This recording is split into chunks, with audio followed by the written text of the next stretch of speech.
here. I'm Grubbins. We got a fun orc episode. I don't want to blow my voice out yet, but get ready for that. We got an orc episode. We're doing a Mad Dok Grotsnik, so everyone get your WAAAGHs ready in the chat because we're going to be yelling, hey, yo, Fishy, how's it going? You ready? What's your orc voice like? Well, boys, it's not all that different to my normal voice, really. However, you know, when I do clear my throat, it's slightly different. Yeah. Okay, that's not bad. Not bad. Just your standard orc. You know, some go for the big war boss all the time. You kind of just went for standard boy, it sounds like. Yeah, it's all about the boys. It's all about the boys. We also got Ghazghkull joining us. Hey, yo. Hey, how you doing, guys? You got an orc voice for us, or? I might have an orc voice. Like, I might have a grot voice too. You never know. Okay. Well, I'm excited to hear it all. We doing a Mad Dok Grotsnik. This episode, we're going to cover a whole bunch of little things that he got up to. Ghazghkull even read the book, so he was telling me before the show a couple cool things. What really stood out to me kind of when doing this episode notes was just orc reincarnation, and we were kind of talking about that before the show, so can't wait to talk about that later. Let's just do some quick housekeeping. I threw myself off always with the Grubbins voice. You know, every intro I do, I throw myself off and I get lost. But I do feel like that is the same noise you make when you orgasm. Yeah, straight you can hear it around the island. Yeah, start as we mean to go on. We've all heard Mark orgasm now. Excellent. That is good for everyone involved, I think. If you want to show your orgasm voice, you can come join the Discord. There's links in the description below. You can send a little voice clip of what your orc orgasm voice sounds like. Because I guess that's where we're going with this. So yeah, come check out the Discord. Always fun time. And if you're joining the Discord, always feel free to join the Patreon, join the Imperial Tithe, and support the show. There's an ad-free version for just $2.50. I think that's about 20 pence. And live stream version for $5. You pay more for a decent coffee, even a half decent coffee. So come and join the Imperial Tithe. And if you do join the Imperial Tithe, you can join us on the live stream. You can join us in the chat. And if you want, you can even jump in as a calling guest and be one of the boys too. Yeah, exactly. I'll drop a link now. And if anyone wants to come in at some point, maybe there'll be some reading and stuff that you want to show your orc voice off to. So there's a link in the chat if anyone wants to pop in. Let's hop right into this episode. We're going to be covering Mad Dok Grotsnik, obviously. We'll set it up with just a little bit of context, not to throw you in blind. We'll talk about orcs, some clans, specifically the Ghazghkulls and the Goths, and then we'll talk about Painboyz and Cyborks. And with that kind of little bit of foreknowledge, it should be good to go into the main episode, where we'll talk about all the different experiments that he gets up to. The Ghazghkull special, it's a fashion statement as much as a piece of armor, so that's pretty fun. I've never heard about the corpse looters before, and they're pretty cool too. That's his kind of personal clan. So talk about them a little bit. Talk about all the different things that he's resurrected from Ghazghkull to Makari. Is that what that grot's name is called? Yeah, Makari. Sorry, yeah. And then we'll get into his personality, some of his war gear, some other little things, and talk orc afterlife, I guess. What happens when orcs die? Because I think Mad Dok Grotsnik has a very good understanding of it. At least on an intuitive level. Maybe he doesn't actually know and have words for it, but he knows how to change and cheat death. It's going to be good. It's going to be good, guys. So let's kick off with an overview of Mad Dok Grotsnik. Mad Dok Grotsnik is an Ork Painboy who approaches surgery with the enthusiasm of a grot discovering a do not press button. He loves rooting through skulls, opening what should stay closed, and changing things just to see what happens. Possibly the most orcish way. As Ghazghkull Mac Uruk Thraka's personal doc, he enjoys protection few sane orcs would question. His methods are horrifying, but Ghazghkull fiercely protects him because Grotsnik helped open his mind to Gork and Mork.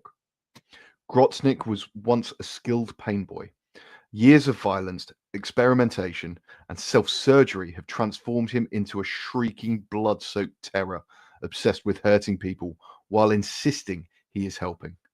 His madness grew alongside Ghazghkull, whose visions eventually drove him towards some of the greatest WAAAGHs in Ork history. These days, Grotsnik's greatest talent is murder. In battle, he becomes a screaming cyclone of blades, needles, and saws, charging through the enemy while stabbing, slicing, and amputating anything unfortunate enough to be nearby.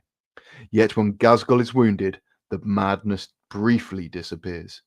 Grotsnik becomes focused, precise, and frighteningly competent. Somehow, beneath the insanity, remains a Dok capable of repeatedly saving his master's life. Mad Dok Grotsnik is the maddest Painboy around. He loves digging in skulls, cutting bits, and fixing dip what ain't broke. He's Ghazghkull's personal Dok, so nobody dares touch him. Grotsnik follows the great WAAAGH, carrying saws and needles, looking for more patience wherever the fighting gets loud. Grotsnik used to be a proper good Dok, but years of experiments made him completely bonkers. It's happening already. It's happening. 2 paragraphs in, and I've wrecked his voice. Just wait until I actually turn green. Oh god! Now he loves hunting lads while yelling that he's helping. Ghazghkull made him famous, and the visions Grotsnik helped unleash sent the big boss towards massive war. In battle, just a side note, it's not helped by the fact that I was airsofting all weekend, therefore shouting an awful lot. Oh, In battle, Grotsnik's more murderer than Dok. He's a green whirlwind of blades, needles, saws, and stabbing, charging straight into the enemy. Getting shot only makes him think there's more patience nearby. But when Ghazghkull gets hurt, the madness stops. Grotsnik gets steady, quiet, and precise, saving his boss again. Where the inside, that lunatic, there's still a proper Dok. Who knows? Excuse me? There's still a proper Dok who knows exactly where to stick the knife and how to put them back together proper when the cutting's done. Oh god. Oh yeah. So Grotsnik just rooting around in people's brains. Does he need this part of the brain? Scoop it out. Put a rock in instead. Works perfect every time. Throw it in a pile, it'll be fine. Yeah. In fairness, brain for rock is about like for me, so we're all good. Yeah. Similar replacement. Yeah, Grotsnik, it's crazy. Like with Ork anatomy, you can really get up to like some wildness, and not just Ork anatomy, but then we talk about like WAAAGH energy. Then you can really get up to wild things, like where you can cut off Ork's arms, sew them to other parts of the Ork's body. It doesn't even have to be on its own arm socket. Just sew it to his back, and now he's got a third arm on his back. It's perfect. Works Why not? every time. Why not? There's an interesting thing that, like, you can take a weird boy's eyes and put them in goggles and then see as a weird boy. And this is something that Grotsnik like discovered whilst he was like trying to figure things out. It's like, why? Whoever thought of that? Like, obviously that is like the orkiest thing ever, but like from an orc's perspective, who'd have thought of trying that? Like, I'm gonna look through your eyes, bro. Yeah. Oh, I love it. Yeah. See, and that's the type of stuff you can get away with. It's just so wonky and like disturbing. If you don't like body modification, this one isn't for you. I was going to say trigger warning. Yeah. Yeah. And speaking of wonky, if you're sewing on legs and he's in this veil of madness, you're much like in the Ork RPG. If you haven't listened, go back and listen. It's fantastic. You know, you could end up just limping because you have a dead leg that's just been sewn or welded onto you. Yeah. Who knows? Yeah. But it still kind of works, and it's a good friend. Yeah. What I love about it is they're saying he's mad, and crazy, and he's just in this weird blur, and he's just doing his thing. But he's still switched on enough to know where he needs to be when he needs to be there. Yeah. He just loves his job. He's I passionate. mean, like, this is like pure and simply going on the perspective of like recently reading the book. Mad is very, very accurate now, because basically what he's been doing to gain intelligence of like different types of orcs, because like a Painboy for like the Goths is actually completely different than a Painboy for like the Beast Snaggers. They have different knowledge. Like a Beast Snagger Doc will have knowledge of Squigs and how to grow them, how to implant motors on them and replace the legs with that and stuff. Maybe some more poison type knowledge. Yeah. So in the book, he accidentally runs over another Painboy that's a Beast Snagger and takes his brain and grafts it onto his own, and gives himself a split personality that he actually argues with the whole way through the book. That's brilliant. It's brilliant. And like he was mad because of his anger before that. Like he was essentially a bipolar orc, and 1 minute he could be nice and calm and really caring about his patients, and then the next second he's flipped and he's stabbing them through the face. So like, no, I'm going to take off your nose. And then so he's evolved his own madness by adding people's brains to his. It's like he's like the greatest orc ever outside of Ghazghkull. Again, I would take that passion, and it's just dedication now. If he's transplanting other Painboy brains into his own, it's just dedicated to his career. Yeah. Right? Yeah. Trying to get the most out of it, you know? Everyone should be a bit more mad Dok Grotsnik in their career, in the workplace. I don't know how I'll do that, but mad I'll Dok figure in the it out. workplace. Yeah. I mean, and it raises the question: did he enlarge his own skull in order to fit in the extra brain? He removed the top of his skull. Nice. And then replaced it with replaced the top of his skull and replaced it with a metal plate, and then like he replaced all of his skin. Nice. And then like everyone's like, you know, it looks weird over that metal plate, right? So he then like took like a disc saw basically and just went, yeah, look at them, and off it went. Like, how can you, like, everyone's like, yeah, it looks weird, and like his skin's sagging off of his face because it's not been stapled on properly, but they're complaining about like the dome on his head. Like, really, boys? Like, really? Oh, yes. Fashion. They're fast baristas, they are. Yeah. Man, the orcs do have better healthcare than the Canadian government grants. So the Canadian government's like, you get depressed here, have the MAID program. At least they're trying to stitch you to another person. Right? Fuck. Reincarnation through combination.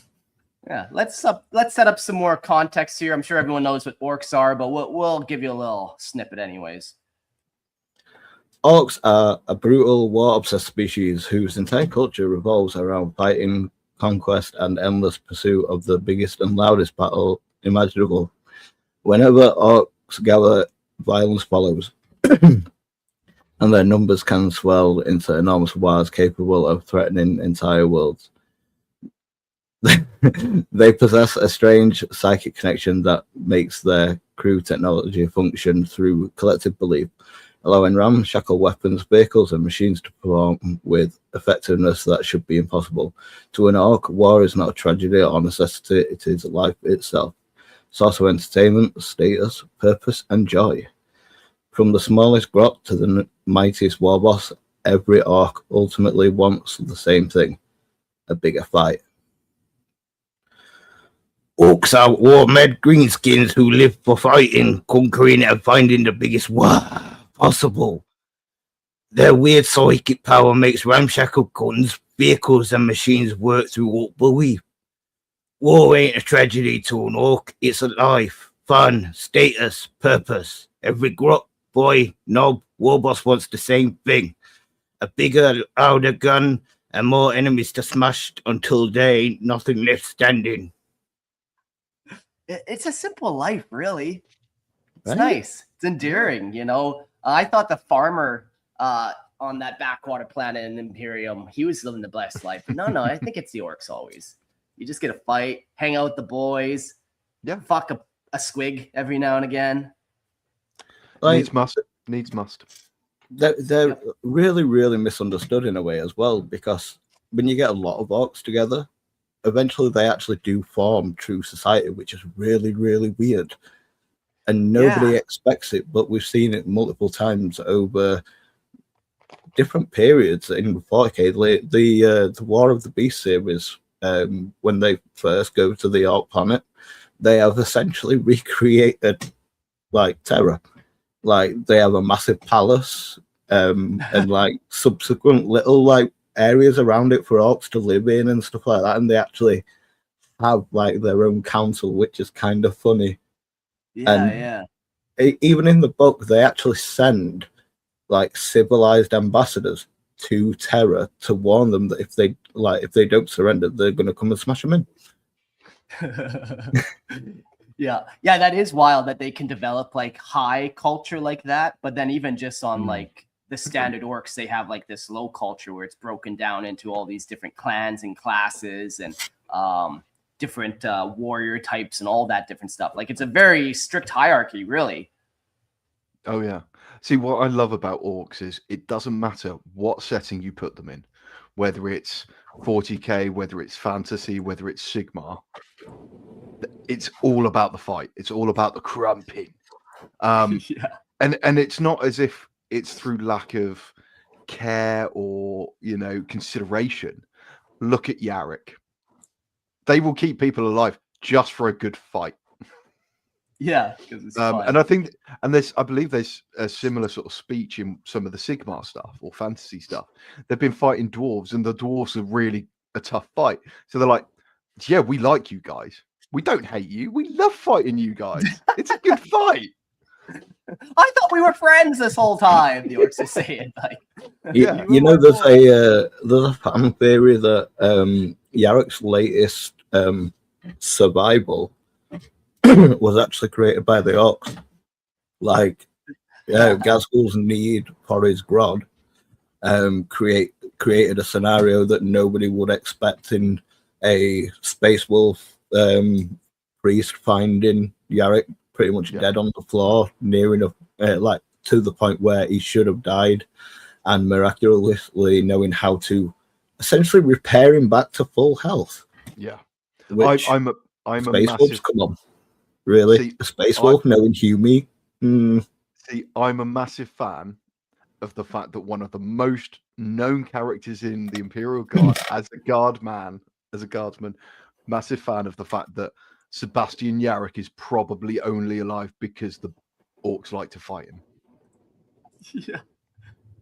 Yeah, and I wonder too, like, we talk about like the Ork WAAAGH effect and how it does kind of have a small little effect on things. Like, you know, it can actually make their vehicles go faster. I wonder if they are supercharging Yarrick by believing in him just a little bit. That makes him so he's like, got that edge.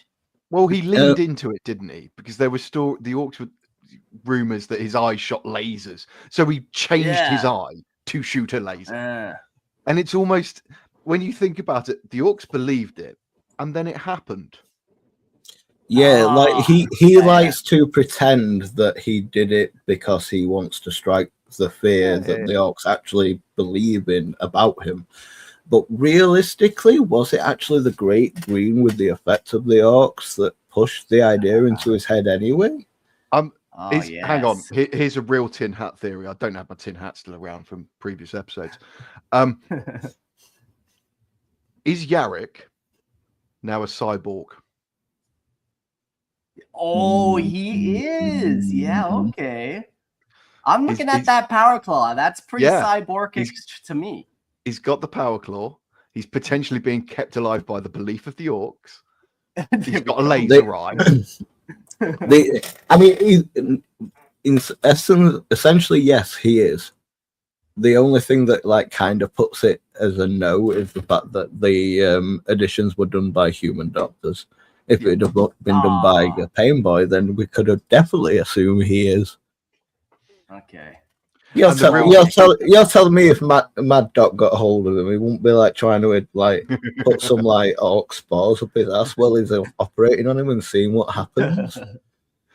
Yeah. No, I think Mad Dog would have stolen his skin and tried to use his skin. Quite possibly. Yeah. Probably used it as a cape or to cover his favourite grot, because he does have one. Just a loincloth. Yarrick's skin is a loincloth. Mad Dog might even blow his own face off trying to look through Yarrick's eye to see what Yarrick sees, and then the wrong way. blows his own face off. Hard to say. The real twist is it's actually Alfarius. This whole time. Behind the eye, it's just Alfarius. Well, let's talk a little bit more about Orc society. We'll talk about the clans. Orc clans are the great cultural and military tribes that divide Greenskin society, each with its own traditions, appearance, fighting style, and ideas about what makes an orc properly orky. The Goths are brutal close combat specialists. The Ghazghkulls are superstitious scavengers, obsessed with loot and lucky blue paint. The Evil Sons live for speed. The Bad Moons are wealthy and heavily armed. The Snakebites cling to ancient traditions, and the Blood Axes are usually cunning and willing to intimidate other species. Together, the clans form the cultural backbone of Orc society, giving Greenskins endless reasons to argue over which is best before settling the matter with a fistfight. Orc clans is the big tribes that what make up the Orc society. Each word dead fun done, away on fighting and living. Goths like crumping, Ghazghkulls like looting. Evil Sons go fast, Big Moons got the lots of teeth and dagger. Snake bites like the old ways, and the Blood Axes think they're clever. They all argue about who's best, then sell it with a big proper orky fight. Yeah. I think I like my Grubbin's voice more than my orc voice. The higher pitch, it's just, it's more close to my normal voice. So whiny and annoying and high pitch. So perfect. So clans. We were mentioning the Beast Snaggers. Are they a clan or are they like an offshoot? I kind of forget. It's a bit weird because they're not like a big clan, but more like a tribe sort of thing. It's weird to explain. I'm still trying to get my head around it, to be honest with you, because there's like how do you look at speed freaks? Okay. You know what I mean? Yeah. It's the same thing. Yeah. So they can be associated with a clan, but like they're like the speed freaks or the what's the other one that's obsessed with flying? There's like a small group of them that are like the Flyboys are like super obsessed with flying, even though there's like the Storm Boys that do the same thing, but the Flyboys take it to that next level. Yeah. Okay. Yeah. So it's almost like it's like a specialization within. Yeah. Cool. Yeah. I guess and like you're gonna have orc war bands, whatever. Groups of orcs that float between everyone. I mean, look at the freebooters; they'll work with any and anyone. So long as they get to quite a lot of freebooters are just like redundant orcs that have been like discarded from clans and stuff like that. Yeah. So it kind of makes sense. So long as they get to do what they love. And I mean, we're making it so Orc society is becoming more and more appealing. If we're lucky, we'll get there one day. One day. Yeah, I mean, you say that. I started off like head diving into chaos because like I love shit like that, and like I think orcs are gonna be my biggest army so far. Yes. The new orc things come out next week. Well, they go on pre-order next week, and I've already put my order in at like £400. Good man. Nice. Whoa. Okay. Good man. Yeah. I mean, that's only one model, but that's that's just the special edition Ghazghkull book. Nice. Oof. Very cool. Nice. So we'll start with the Ghazghkulls. The Ghazghkulls are the orcs' greatest scavengers, thieves, and enthusiastic collectors of anything they believe might be useful, valuable, or simply worth stealing. They have a particular talent for finding abandoned technology, stripping it from the battlefield, and immediately bolting it onto something completely unsuitable. Death Skulls are infamous for their belief in luck, painting themselves and their equipment blue because blue is considered lucky among orcs. Their kleptomaniacal habits make them invaluable when an orc army needs ammunition, spare parts, vehicles, or anything else that can be acquired without paying for it. To a Death Skull, there is no such thing as stealing. There is only finding something that somebody else was foolish enough to leave unattended. So there was always a little saying in the army, between units, if it's not tied down, it's yours. Yeah, for sure. So the Death Skulls are scavengers, thieves, and professional finders of stuff that ain't theirs. They loot battlefields for weapons, ammo, vehicles, and spare bits, then bolt them onto whatever looks useful. They paint themselves blue because blue is lucky. A Death Skull don't steal anything, they just find stuff somebody else was stupid enough to leave behind.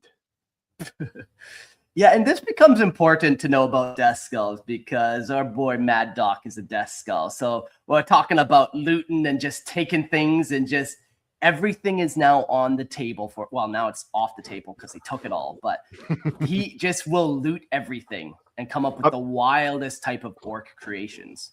I mean, he took the table. I was going to say, his mentality is take everything that's not nailed down, then take the nails, and then take everything else in it. Yeah. And then nail it to an orc. Pretty much. So long as it's painted blue. Yeah, exactly.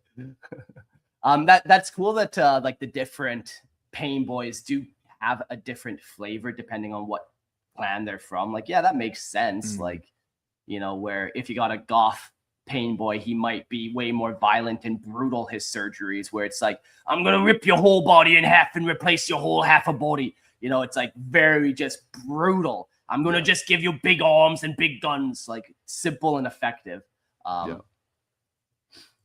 We'll talk about Goss.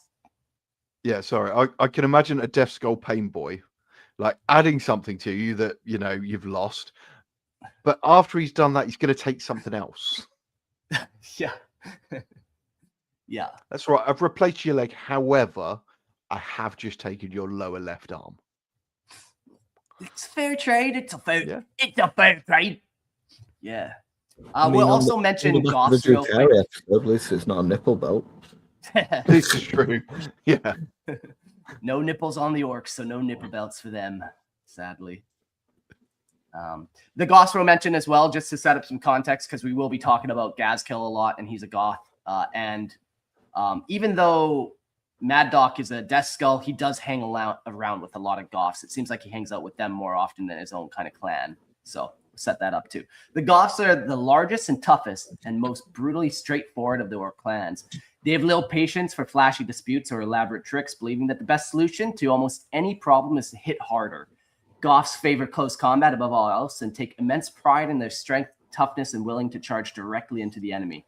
Their warriors are commonly enormous, heavily armored and armed, and eager for the sort of brutal melee that turns battlefields into mountains of corpses. To the Goths, subtlety is usually another word for not hitting something yet. Not hitting it yet. Okay. The culture embodies the raw, violent heart of orc warfare. Get stuck in, keep swinging, and never stop looking for a bigger fight. The Goths are amongst the biggest and the toughest, meanest orcs around. They hate the fancy tricks and prefer hitting problems harder. Goths love close combat, charging straight into the enemy and turning battles into pile of corpses. Subtlety isn't waiting too long. That's the small thing. The Goths live by one rule. Get stuck in, keep swinging, and find a bigger fight. Thanks, Scrubbins. Yeah, the Goths are just like your stereotypical orc boy, pretty much. Yeah, it's a perfect summary clan, isn't it? It's a great intro to orcs. Yeah. However, from a painting aspect, it's not the best one to start with. Why? pad What is do you everywhere. mean? Painting- Checker pad is everything in life. Checker pad and black is just no. Nice. I do like on the new models from the Armageddon box that because they assume someone's gonna try and paint them goth, they actually put the checker on in like actually on the sculpt on the top Oh, of the I flag, see. so you don't have to paint it by hand. Ironically, it's just as much of a bitch to paint it because they didn't do the recesses deep enough. Gotcha. No, to me they are the stereotypical. These are the orcs. Yeah. Very cool. Great summary. So, Painboyz. Let's get specific. Painboyz are the orcs' answer to medicine, combining crude surgery, cybernetics, and an almost complete disregard for patient safety. Armed with saws, drills, syringes, bone-crushing tools, and whatever other instruments they have collected, Painboyz patch wounded orcs back together so they can return to the fighting. Their methods are brutal, but by orc standards, surprisingly effective. Painboyz can replace limbs with machinery, install bionics, extract bullets, and perform increasingly horrifying modifications, often while arguing that screaming is simply evidence that the operation is working. To a Painboy, the orc body is less a sacred thing than an interesting machine that can always be opened, repaired, and improved.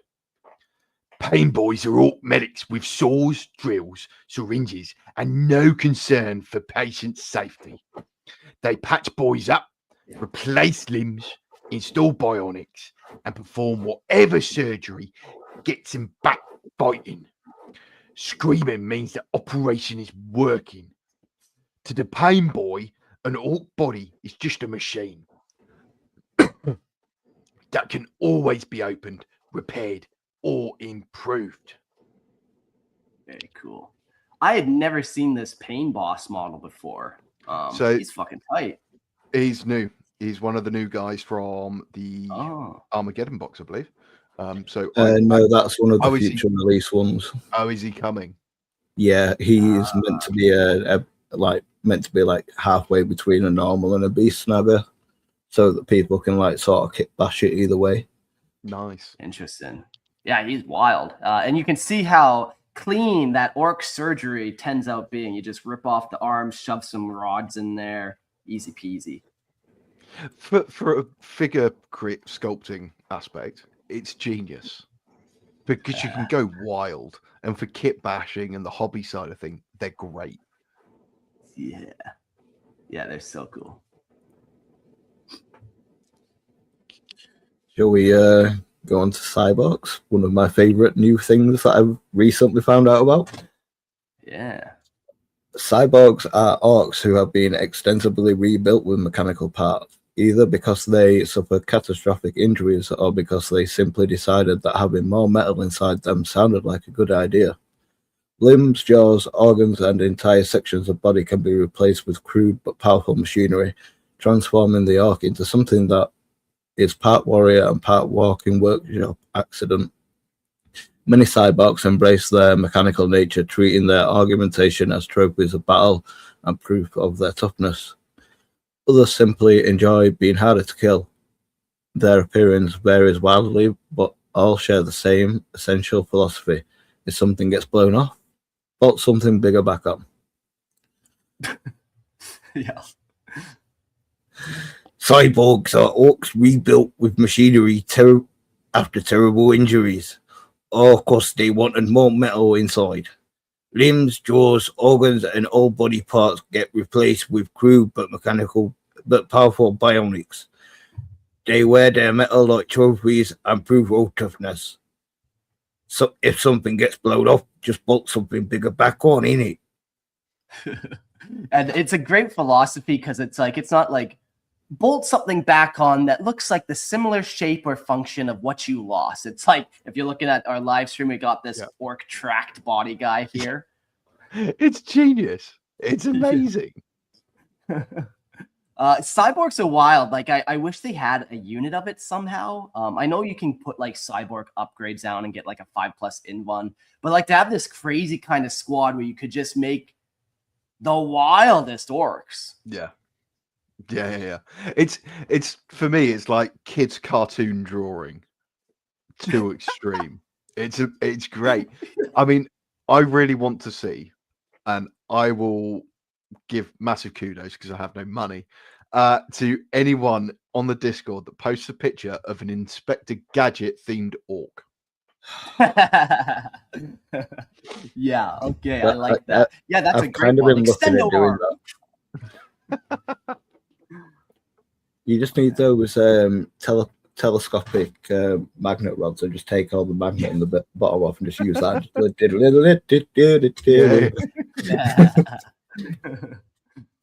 Another great cyborg here. This one's like fully bionic. Like, at what point is it a robot now? Like, how much of that orc needs to remain? Is it just the brain? Maybe not even. It's an interesting thing when you think about it, because it's not just Painboyz that can make cyborgs or do like the grafts and stuff like that, because mech boys can also graft things onto themselves, which you'd think would just be like you'd need a Painboy for, but they seem to be able to just do it as at will sort of thing. My I guess favorite it's one for like that one. the Painboy can do the surgery, but he can't make the machine. You know, where the mech boy can make the machine, and that's easy. The orc anatomy will pretty much do the surgery for you. You know. Yeah. My favorite one in that one is from the Brutal Cunning series with Boffin. He gets his legs blown off, puts himself a mono wheel on, and then in the next book they end up in Comera, and he ends up stealing Drukhari anti-grav technology and making himself a floating plate instead. Nice. That's brilliant. A nice mono wheel orc. Floating plate. Yeah. Classic. Nice. There is one. He's a goth. They're almost raptor talon legs. You can just go all out on your imagination. It's great. Yeah, man. Yeah, Cyborgs are very cool. All right, we'll get back to Mad Doc now that we got some of these contexts that will come up throughout the episode. So, we'll start with his history and see where it takes us. Grotsnik began as a skilled painboy whose career changed forever when Ghazghkull arrived in his operating room with a ruined skull and a brain that required immediate containment. Grotsnik replaced the damaged bone with adamantium, and when Ghazghkull rose to become one of the greatest orc war bosses in history, Grotsnik's reputation exploded alongside him. The resulting demanded for a service that made him wealthy and influential. But his increasingly dangerous experiments eventually provoked the Knobs into attempting to murder him. Left for dead with his skull opened by a death dread saw, Grotsnik was dragged back to the operating room by his Gretchen nurses and somehow resurrected after repeatedly dying during that night. Whatever sanity remained in him did not survive the experience. From then onward, surgeries became increasingly bizarre, his experiments increasingly dangerous, and his fascination with the orc body increasingly personal. He began creating grotesque grafts, experimenting with squig brains, constructing biological monstrosities, and eventually amputating his own limbs purely to keep his surgery skills sharp. Fuck. Yeah, that's nice. Grotsnik used to be a proper good Painboy till Ghazghkull came along. Came with it, his skull is all busted open and his brain sloshing about.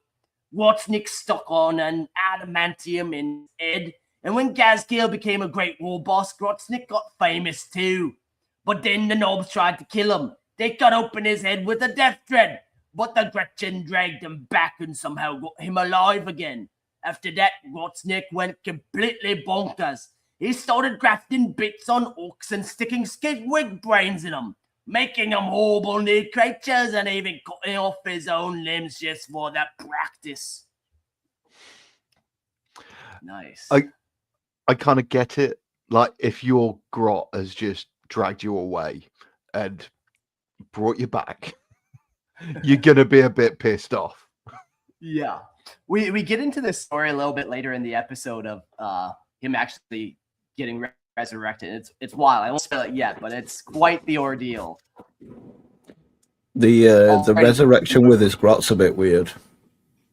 The grot doesn't like. It's not like he brings him back from a new grot. He just like starts naming another grot after his like favorite grot, and they gain its knowledge while still keeping their own personality. So wild, yeah. Yeah, like this like weird like psychic transfer of knowledge somehow or something. Yeah, it's weird like how there are just so many questions, but because it's orcs, we can't question it because it just works. Just go with it. Is my answer. It's weird though, because a lot of the orc stuff is actually based on real science theory. You've just got to understand that theory, and like when you compare it, you're like, holy shit. Yeah. Even like the color schemes and stuff like that, it's all about recognition with like how people recognize colors quicker and stuff like that. That's why red is for going faster, because it's one of the colors that you identify quicker. Yeah. Purple is one of the ones that you recognize slower. That's where the joke of the purple orcs come from, because I'm sure I've read a story where there was a purple orc. It was just like slowly creeping about and it could be seen, but it was like hiding in the darkness, and it took them a few seconds like, oh, what's that? It's why you have red warning labels and things like that. And we appear to have lost Mark. Oh, is he? Oh, he's back. Oh, Grubbins is back. Grubbins. Yeah, it's quite the storm down in Panama. Sorry. Oh, fair enough. Well, let's look at Grotsnik's beginnings now. You've returned. Grotsnik started as an ordinary Painboy on Ork, which was presumably unfortunate for everyone nearby. His career changed forever when Ghazghkull took a bolt around directly to the head. Most docs might have declared the patient dead. Grotsnik instead removed the damaged skull, replaced it with a substantial lump of adamantium, and apparently considered the procedure a roaring success. The operation somehow opened Ghazghkull's mind to Gork and Mork, beginning his rise towards becoming the greatest war boss of the age.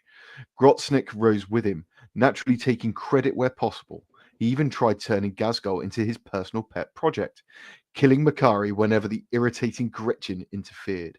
Unfortunately, Makari kept coming back. Grotsnik started as a Painboy on Ork till Ghazghkull took a bolter in his head. Most docs would have called him dead, but Grotsnik ripped off the busted skull, stuck on some adamantium, and called it good surgery. Then Ghazghkull started hearing Gork and Mork become a big war boss, and Grotsnik got famous too. Grotsnik even tried making Ghazghkull his own pet project, but Makari kept getting in the way. Grotsnik killed the grot plenty of times, but the little git kept coming back. Yeah, it's this fun little thing. Like, is it the same orc? Do they care to memorize which grot they keep sitting on and killing? Do they think it's the same guy? Eventually, I think we do get confirmation, like, that they are resurrecting Mordecai, and like we said, his knowledge comes back into his body and stuff. But fun. Yeah. So Makari is a very, very interesting grot because he has the hand of Ghazghkull imprinted on his body, which at one point Ghazghkull basically put his hand on his shoulder, and this event happened where a handprint seared onto Makari. So they know it's Makari every time because the handprint always emerges once like that grot becomes Makari. That's fucking cool. There's also this thing of him always carrying this banner, which you can see in the image. And whenever Makari wields that banner, the orcs around him feel empowered as if Ghazghkull is empowering them himself. In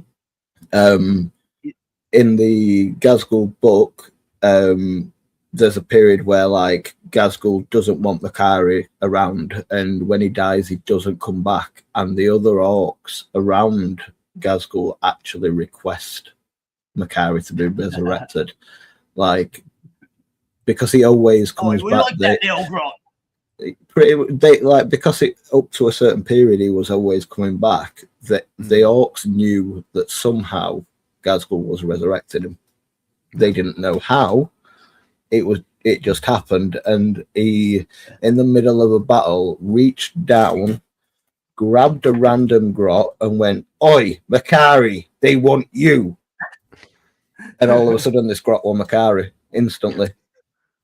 And then he went through a period where Ghazghkull kept resurrecting him, but Makari didn't want to be resurrected. He didn't want to be near Ghazghkull, so he keeps killing himself in like these ludicrous ways. And it goes on it's around a year of like Makari continuously throwing himself into danger, and like it taking Ghazghkull like a month to decide which grot is going to bring him back as Makari. And the whole time this banner's been carried around by a normal orc waiting for Makari to return to give him back the banner. And the whole time it's been getting shot and blown up, and it's replaced different bits of metal onto the banner and like restitched it with other material is found, and it's such a great thing for such a little character. Yeah. But it's like the only orc that ever gets a name, and they like rally behind him, like the only grot. Yeah. I mean, love it. I love the fact that Makari and Ghazghkull are basically an old married couple. Like they just I need a few days away from you. Can you just not bring me back, please? Yeah. And then what? Mad Doc's their therapist, or what? Pretty much. Kind of in a way. I would go with alcoholic neighbor. Yeah, okay. Break it into their yard, steal their shit. Yeah. I mean, it'd be the weirdest therapy ever. You go like every time Ghazghkull does go under the knife of Mad Doc, he removes a little bit of his brain, and that's how he opens him up to the Great Green a bit more.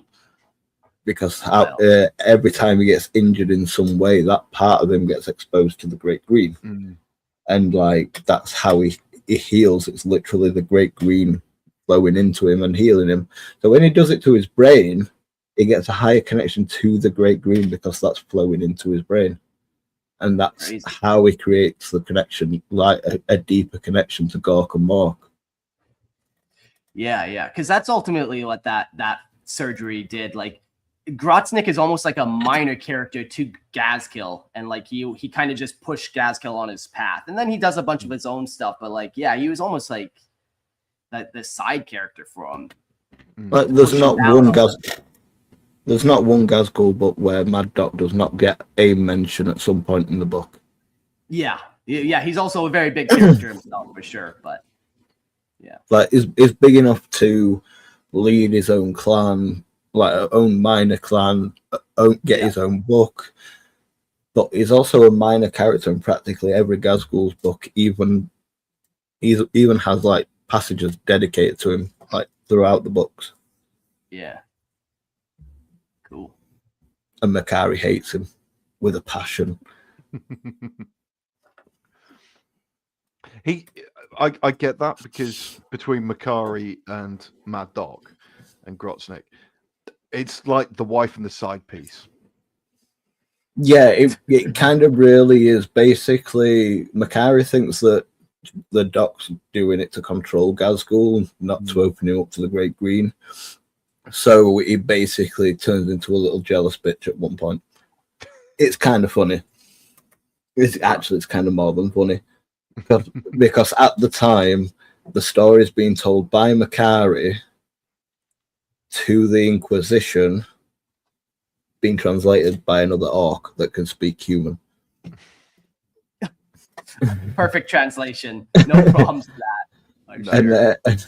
And there's actually a mini argument between Makari, the guy that's translating, and the Inquisitor, like in a little three-way, because he has been like at the start has been like editing it, sort of thing, and Makari can't understand English; he just can't speak it. Well, can understand whatever human language is speaking, but he can't speak it. Or he makes out he can't. Yeah. Wow. He's a sneaky little git. Sneak out it all it. So let's move on to Ghazghkull. Ghazghkull Mag Uruk Thraka is one of the most powerful and infamous orc war bosses in the galaxy. A towering goth whose ambition extends far beyond the conquest of a single world. After surviving a bolt round through the skull and receiving an adamantium replacement from Mad Dok Grotsnik, Ghazghkull began experiencing visions and messages from the orc gods Gork and Mork. Convinced that he had been chosen for something greater, he gathered orcs beneath his banner and launched enormous WAAAGHs across the galaxy. Ghazghkull is not merely interested in winning battles, he seeks the ultimate war, one vast enough to unite the orcs and drown the galaxy beneath an endless green tide. Ghazghkull is one of the biggest war bosses ever. Grotsnik fixed a bolt of blasted head with adamantium, then Gaz started even Gork and Mork. Now he leads a massive war across the galaxy, looking for the biggest war ever and enough orcs to drown everything in green. Again, simple Yeah. philosophy. Very simple. Drown it in green. But why? Because it's the best. Because it's not green enough. Yeah. It's simple philosophy, So, isn't it?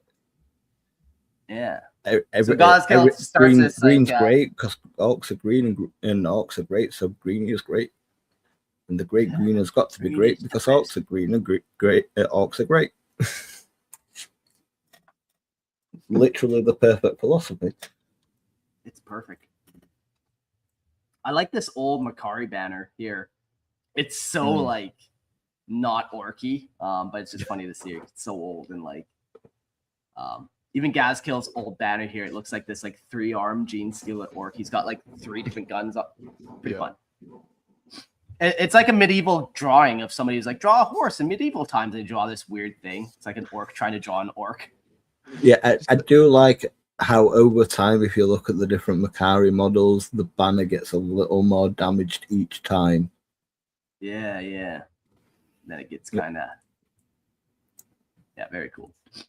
So we'll talk about the Ghazghkull special. If you look at old Ghazghkull, he's got that adamantium metal plate. So this was Grotsnik's signature skull replacement, an adamantium cranium modeled after the one he fitted to Ghazghkull after the future war boss suffered a devastating head wound. Once Ghazghkull's rise to power began, the metallic skull became wildly fashionable among his knobs, who eagerly sought the same procedure. Grotsnik was delighted by the demand, seeing as it was both a lucrative opportunity and an excellent way to experiment with the orc brain. Naturally, his definition of customer service included secretly installing explosives inside their new skulls. Just in case. Why not? Just, why not? I have some lying around, might as well use them. The Ghazghkull special is Grotsnik's favorite famous adamantium head job.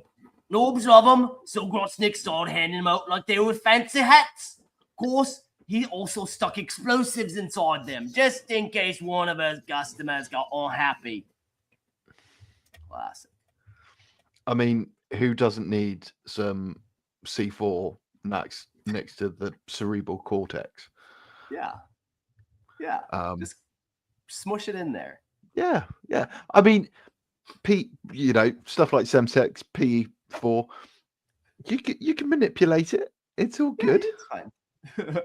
You just get one of those like rollers that you get from hobby shops to like put the pattern of the brain in. Yeah. Perfect. So Makari, who is swiftly turning into one of my favorite orc characters. Makari began as one of Mad Dok Mad Dok Grotsnik's orderlies, learning quickly that survival meant staying away from the sharp tools. Eventually becoming Ghazghkull's legendary Gretchen standard bearer, Makari has survived countless situations that should have reduced him to paste. Grotsnik has repeatedly killed him when he interfered with his plans for Ghazghkull, only for Makari to somehow return in another body. Despite his tiny stature, Makari has become an unlikely symbol of Ghazghkull's war, having the great banner while somehow surviving everything the galaxy throws at him. Makari started as one of Grotsnik's Gretchen orderlies, learning fast the sharp tools is best avoided. Later, he became Ghazghkull's banner-waving git. Grotsnik killed him lots of times, but Makari kept coming back in new bodies, waving the banner and being an annoying little git. Oh, Makari. Yeah, so he started off as Grotsnik's little orderly and kind of moved away from that. I find it like, for some reason, my head, I'm imagining Makari, but in full scrubs. Just, he's the single orderly in the room, and he's just all white, nice and clean. He's holding his hands up like surgeons do after they've scrubbed up. I've just got that image. I mean, I'll throw that in the chat bot here, and we'll see what it comes up with. Give me a minute. Very cool. I mean, the Grot orderly outfit is like what they call a half mask, which is literally just a bandana over their mouth and like some sort of apron, whether it be only covering the waist or like full front. And then they just run around with like knives and scissors and all sorts of silly things, hoping not to get squished whilst Grotsnik's doing surgery. I mean, I would say it's quite good advice to stay clear of the sharp things if there's a mad guy around. Yeah. Yeah. I think it's sound advice. I mean, you know, like his name actually means grot killer, don't you? Like the way that the orcs see him, his name is associated with killing grots. Yeah. Of course, yeah. No, that's just clicked. That's only just clicked. That's quite concerning. Yeah. Doctor's coat on our little guy. Yes. It's cute. Dr. Makari will see you now. Yeah. That's amazing.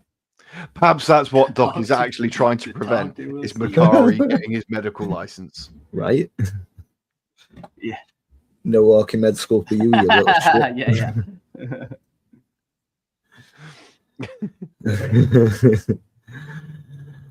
Height of power.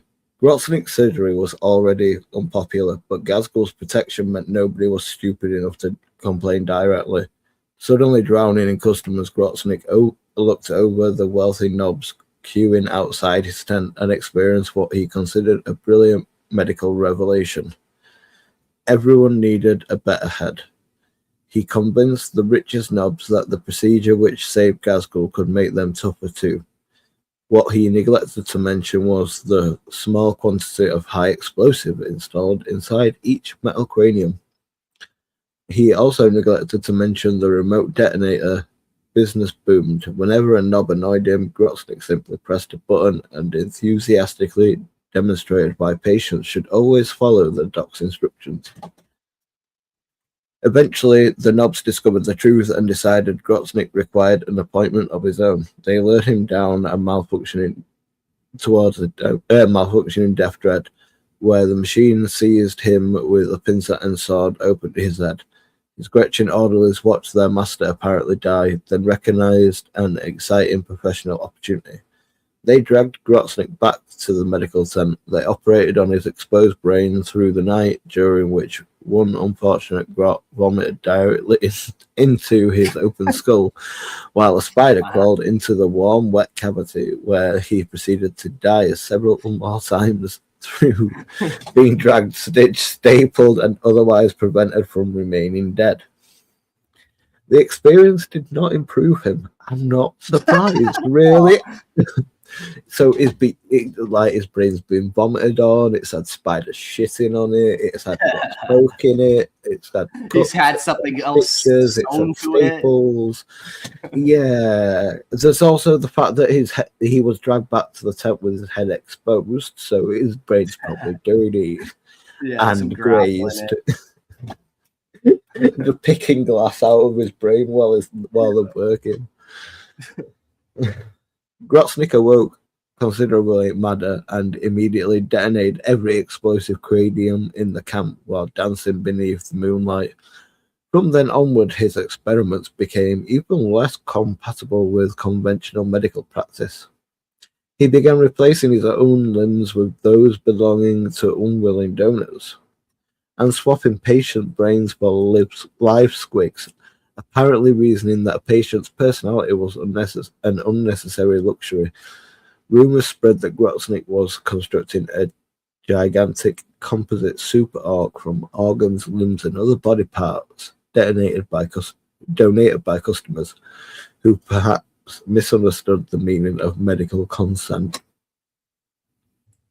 His personal Ghazghkull war band, the Corpse Looters, accompanies him on his rampages, enthusiastically collecting bodies, machinery, and anything else Grotsnik considers medically interesting. They loot with complete impunity, leaving behind battlefields that resemble both a massacre and especially ambitious operating theatre. Without Ghazghkull's patronage, Grotsnik would most certainly have been murdered long ago. Instead, he remains free to practice medicine, improve his patients, and discover increasingly creative ways to prove that death is merely a temporary inconvenience. Yes. I'm trying to prepare for this.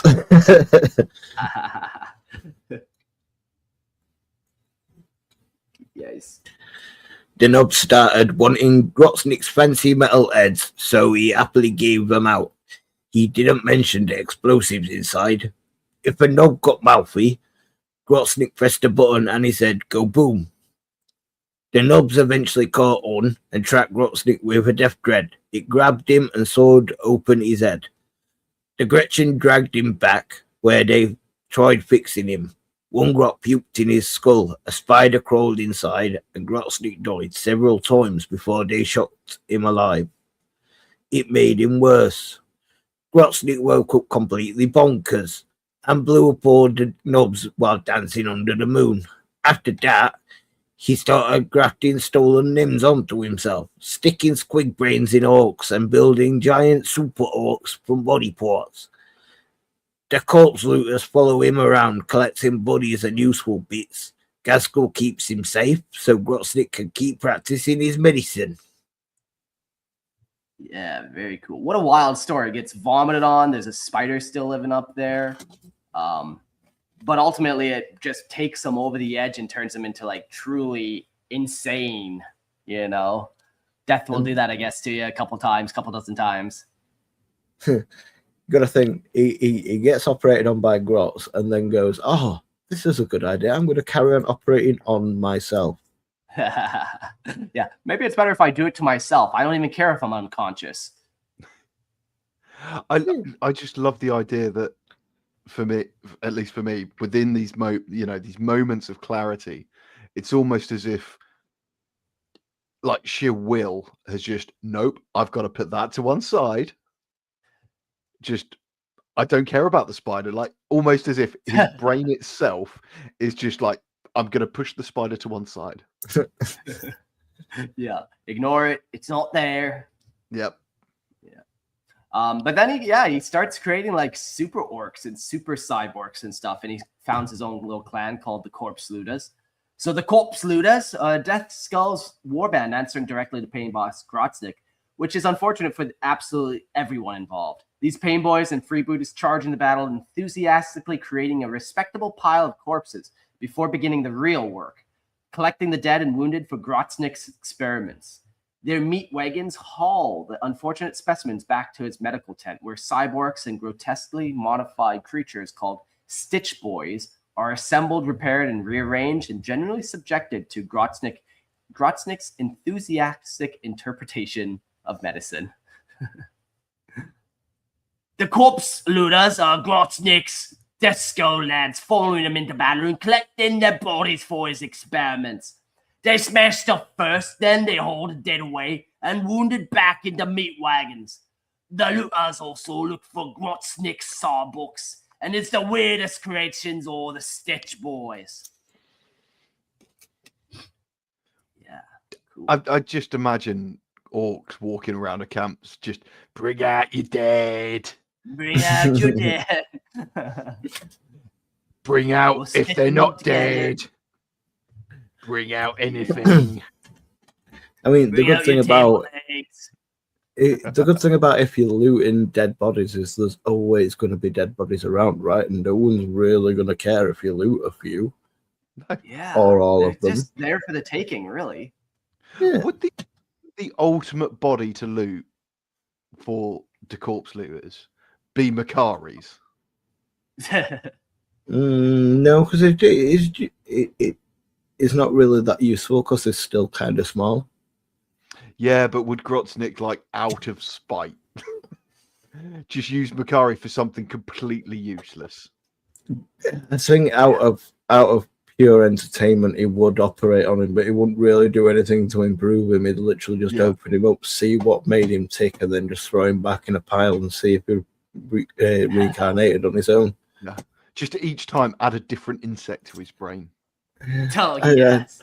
The most likely thing is he'll put a tracker in him so he knows where he is, so he can track Ghazghkull without having to operate on him, which I think he already has done that.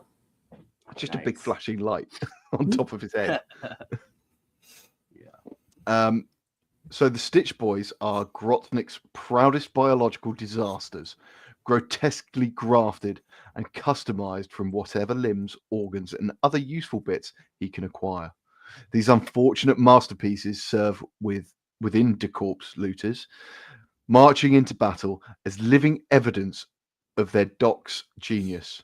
Grotsnik considers every stitched body a successful experiment. The Stitch Boys are Grotsnik's favourite custom-made monsters, built from stolen limbs, organs, and whatever other bits he finds useful. They march into battle as proof that Grotsnik's surgery works, which mostly means they're still alive. That's nice. That's nice. So it is Ghazghkull almost a stitched boy? You know, he had his whole head stitched onto a completely different orc's body. Well, if Ghazghkull is a successful surgery, like a genuinely successful surgery, and the Stitch Boys are grotesque, and like cyborgs are accepted, how bad does this have to be? Yeah, I'm almost picturing like the rat ogren from AOS. Mm. See if I can pull up a picture of that. Yeah, okay, here we go. Where it's like yeah, pretty grotesque. Just green. Or Sid's toys from Toy Story. Yeah. The thing with Ghazghkull is all his injuries eventually get healed with the Great Green, and the worst he has is like scars on his body. Mm. Like there's no real actual evidence that he's actually being worked on. It just looks like a bunch of faded scars. Like the only real obvious one is obviously his replaced skull because that's exposed. Yeah. Man, I kind of want to buy some of these and turn them into Orc Stitch Boys now. That would be the move. Yeah. Rat ogres. I've just got a bunch of rat ogrins from the Age of Sigmar Spearhead magazine. Nice. And could you? I really like. I was really thinking of doing like a toxic waste sort of theme. like bright greens and black. Yeah. Like black fur, bright green skin. Bright green, yeah, okay. So it would kind of look a If little you orky. slap if you slapped an orc head on one of those rat ogren, what's the scale like? Would it kind of work, or are they? They are about the same size as a as the new boss boys sort of thing, like for like the knob squads. Yeah. About Okay, that so size. you could get away with it. Yeah. Easily do it as like a mutated orc. And to be fair, I wouldn't put it past Grotsnik to put something completely out of scale. Yeah. I was thinking about putting a Grot's body, amputate him at the hips, stitch that onto an orc's head replacement. So you got like an extra 2 arms now. Got a little movement on top of the shoulders. I mean, he did basically put a commando's head onto a squig. And give it like 5 arms or something. Oh god. He's got to give Gaz a challenge. Yeah. Very cool. I mean, I think it's comical that what they've done for orcs is they've made it so orcs are kit bashing themselves in the universe, and like everyone's sat there like, damn, Grotsnik's got some right kit bash ideas. Why can't you make these into models? Right kit bash idea. Yeah, that's an in-universe statement too. Right? For sure. Kit bashing orcs since second Armageddon War. Damn, son. Is GW double nerding with this? Like it's more like Inception nerding, isn't it? Really? Oh, So yeah. yeah, it's double nerding. Yeah.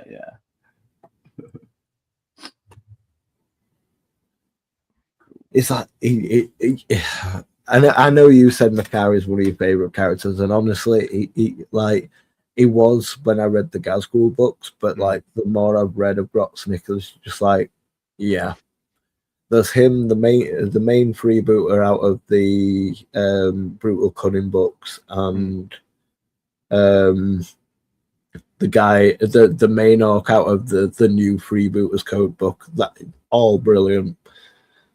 Like they're really, really well written, and it's hard to pick a favorite.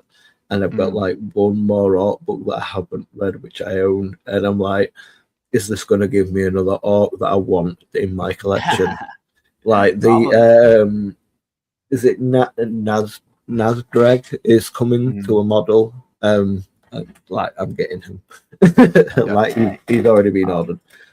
When doing this episode, I read about Bullets, which is Ghazghkull's second in command, and I've never heard of him before.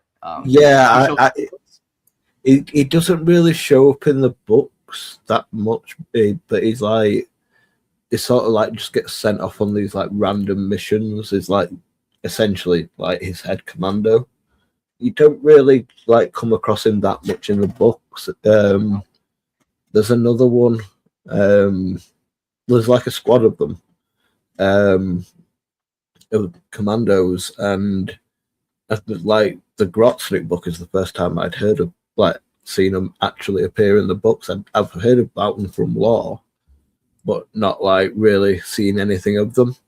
And they've all got like, each of them have got like a unique skill, like sneaking and hacking, and it's really like how they do like the Death Watch veteran squads, how each one's got a speciality, very much like that, and like it kind of made me giggle because one of them gets killed and combined with a squig.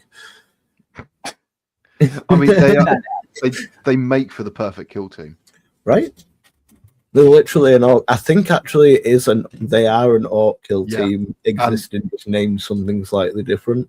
Yeah. So yeah, they are called Commandos as a kill team. Yeah, they are stunning. It's a nice little box. Yeah, I think Commandos might be one of the ones that is going into normal from being a kill team. Yeah, that makes sense. They've done it with. I think they've just moved 8 boxes from kill team to normal. and Oh, they're wow. going to replace them with another 8. Yeah. So that'll be Wow. interesting. With 8, but those 8 have also replaced, some of them have actually replaced sculpts that were already existing, like the Raptors one.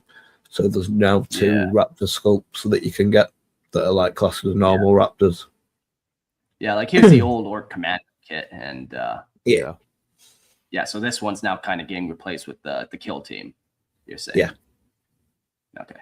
This one was cool. The knob in this squad was tight. Like he had a cool bionic arm and like smoking a cigar. He was a pretty cool guy. Yeah, that's something that's brought up in the book actually, because they're like all stood there with like cigars, and he's like, "Where did you get that?" He's like, "Took it off of you, mean it." Like, good off of you, mate. Cool. All right. Well, let's go I like to. how there's a grot on his back. Just a little backpack grot. Right? Yeah, I like it. Armageddon. Armageddon was the sort of place Mad Dok Grotsnik could only dream of. Endless war, enormous casualties, and more wounded orcs than any sane Painboy could possibly treat.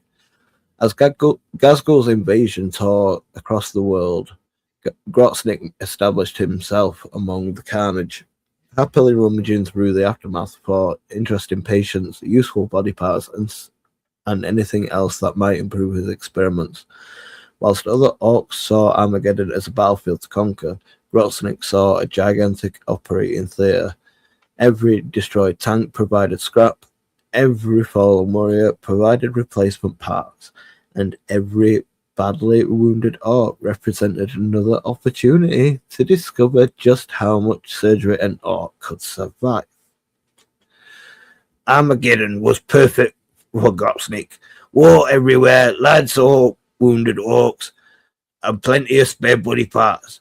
While Ghazghkull fought for the planet, Grotsnik rummaged through the wreckage, looking for the good patients and useful bits. Every orc was spare parts, every wreckage was scrap, and every wounded git was another chance to find out how much surgery an orc could survive. Nice, just his little playground. Yeah, he doesn't really have like military goals, you know, like his goals are like he wants bodies to play around with, and he'll go and raid and take bodies and whatever. But like, you know, he might go and raid a fortress and then just take the 50 bodies he leaves and then like leave the rest of the people there. He only needed 50, and like they'll be scratching their head like, why the fuck did he leave all of them? What the heck was that all about? Because yeah, it's all about the surgery for him. He's like the freebooter of death. The freeboot of death, yeah. Looting and reviving. Yeah, very cool.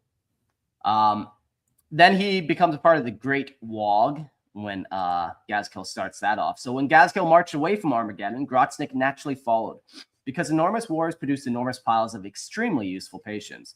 As Ghazghkull crushes his rival war bosses and absorbs their armies, Grotsnik prowls through the casualties, enthusiastically selecting the most interesting survivors for further treatment. Rival Painboyz are especially valuable. Grotsnik simply bullies them into becoming his orderlies, and those who object may reportedly receive the prestigious promotion to a brain bot. This involves removing the brains and putting them inside of a machine, thereby preserving their medical knowledge while eliminating the irritating problem of having an opinion. All this occurs amid the Great Green WAAAGH. The Great Green WAAAGH! The enormous galaxy-spanning campaign unleashed by Ghazghkull. It is the greatest orc WAAAGH seen in 8,000 years, rivaled only by the legendary armies of the beast. The sheer numbers of orcs gathering around Ghazghkull has begun producing catastrophic psychic effects. Across Octaria, the collective madness of countless mad boys has generated a psychic wave powerful enough to ripple through the galaxy. Every warp-sensitive being in the Imperium can feel it. The Imperium shudders with the psychic noise of millions of orcs screaming, fighting, laughing, and preparing for violence. Worse still, the phenomenon acts as a giant beacon, broadcasting one irresistible message across the stars. Ghazghkull is calling, and every orc capable of hearing him is coming. Grotsnik naturally considers this wonderful news for his patients list. When Ghazghkull left Armageddon, Grotsnik followed because big wars mean lots of patience. As Gaz crushes rival war bosses, Grotsnik picks through the casualties for the good specimens. Rival Painboyz get forced into the brain orderlies, who complains get forced into the brain bot. The Great WAAAGH, the Great Green WAAAGH, is the biggest Ork WAAAGH. This Grot's turning into a man. He's hitting puberty a little bit, turning into a boy. With so many of the other Gretchen and their psychic noise, it's spreading across the galaxy. Millions of orcs screaming, fighting, making WAAAGHs shake. And every warp-sensitive git can feel it. It's like a great beacon calling every orc towards Ghazghkull. Grotsnik sees one thing: more patience. Man, cool. So they've kind of changed Ghazghkull's lore, or maybe not changed, more like it advanced it quite a lot. Yeah. Where I used to always complain, like, you're telling me the most famous orc in the galaxy can't even take one fucking planet of Armageddon? Like, oh, big bad Ghazghkull can't take that. But like, now he's actually going out into the galaxy, and he actually is kind of like, he's intentionally put Armageddon aside. It wasn't his treasure in the first place. Didn't care about it. And now he has the Great WAAAGH, and it's like calling so many orcs. It's creating almost like this tyrannid it's shadow in the warp. Yeah, it's becoming a self-fulfilling prophecy because it's getting bigger. More people are hearing about it because it's bigger, which draws more orcs in because they know it's going to be the biggest fight. The biggest. It's just going to, snowball. There was some great crumping on Armageddon. So even if he didn't take the planet, he didn't take the planet. They were just, limbering up, really. And then this whole psychic beacon, that's pretty damn scary. Yeah, man. The fact, Imperial psychers are feeling that. Yeah, like it just is one of those things now when psychers go into the warp or whatever with their mind, they're gonna either hear Tyranids or orcs just yelling and screeching. Like it's just flooded with these violent, hungry beings now. I mean, just imagine the discipline required.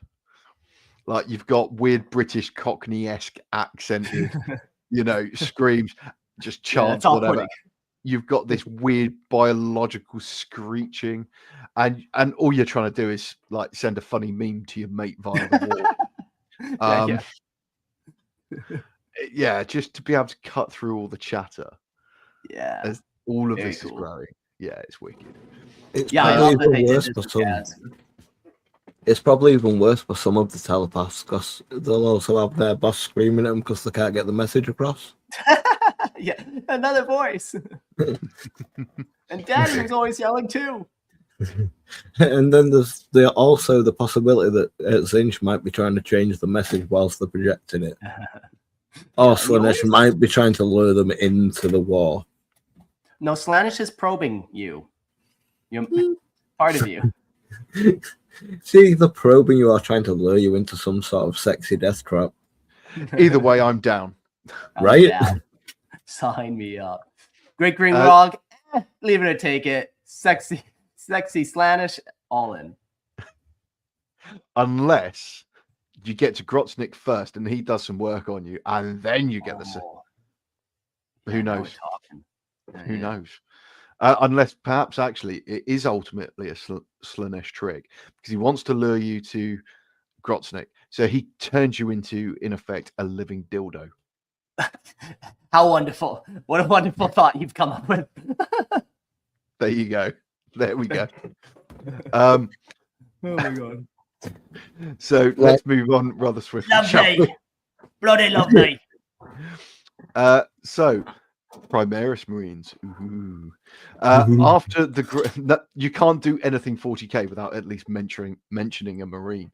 After the Great Rift opened, Grotsnik led Painboyz, Cyborks, and modified Killicans in an assault upon a Silver Templar strike cruiser.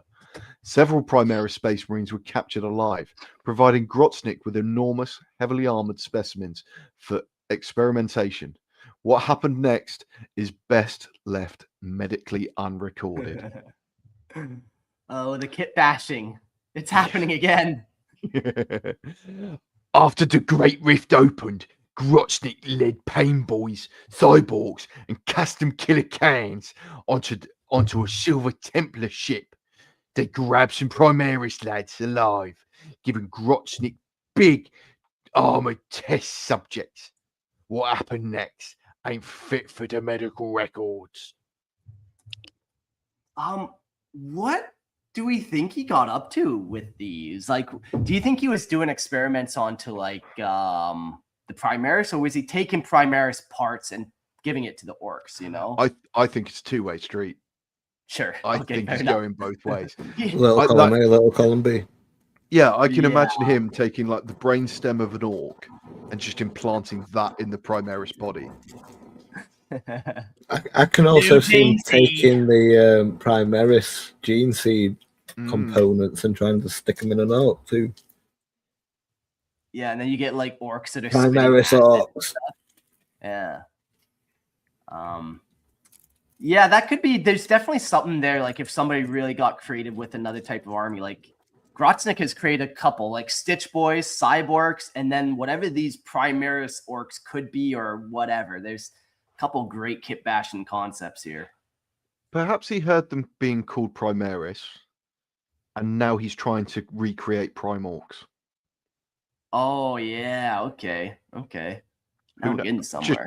Just an idea. Might be a little Oh. theological for Mad Doc, but I'm here for it. Who knows? Who knows? Cool. Resurrections. After Ragnar Blackmane killed Ghazghkull at Krongar, Grotsnik was faced with an appalling medical problem. His favourite patient was dead. Working with bullets, Thraka's second in command, he resurrected Makari once again and explained that this was the same Gretchen who had served Ghazghkull before. Makari and Grotsnik despised each other, naturally, but both understanding the prophet needed restoring. They recovered Ghazghkull's corpse, whereupon Grotsnik enthusiastically disassembled it and bolted the pieces onto a gigantic suit of armour. This was not a surgery so much as a corpse-based engineering. Then Grotsnik activated a power generator suspended between the materium and immaterium, firing a colossal beam of green lightning directly into the assembled remains. There was a 4 in 5 chance the procedure would destroy half the planet. Grotsnik apparently considered this an acceptable complication. Somehow, the operation succeeded. Ghazghkull rose again, considerably larger, considerably angrier, and presumably delighted to discover that his doc had once more ignored every sensible medical guideline. I'm going to change the name here for the simple reason that they actually call Ragnar Blackmane Wolfie. That makes me happy.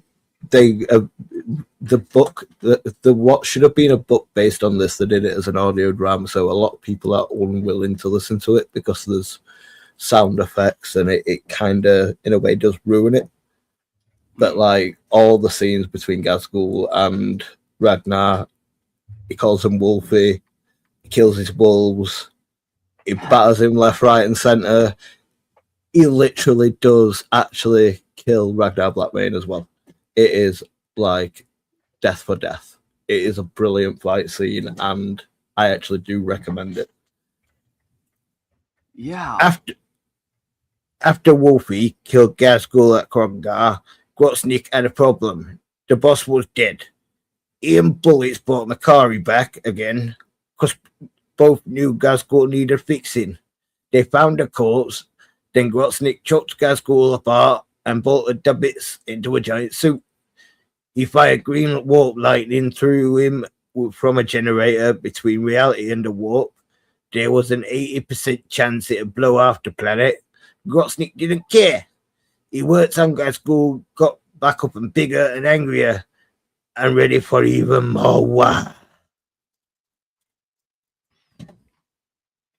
That's so funny. Calls him Wolfie. Yeah, so that fight was pretty cool, eh? You liked it.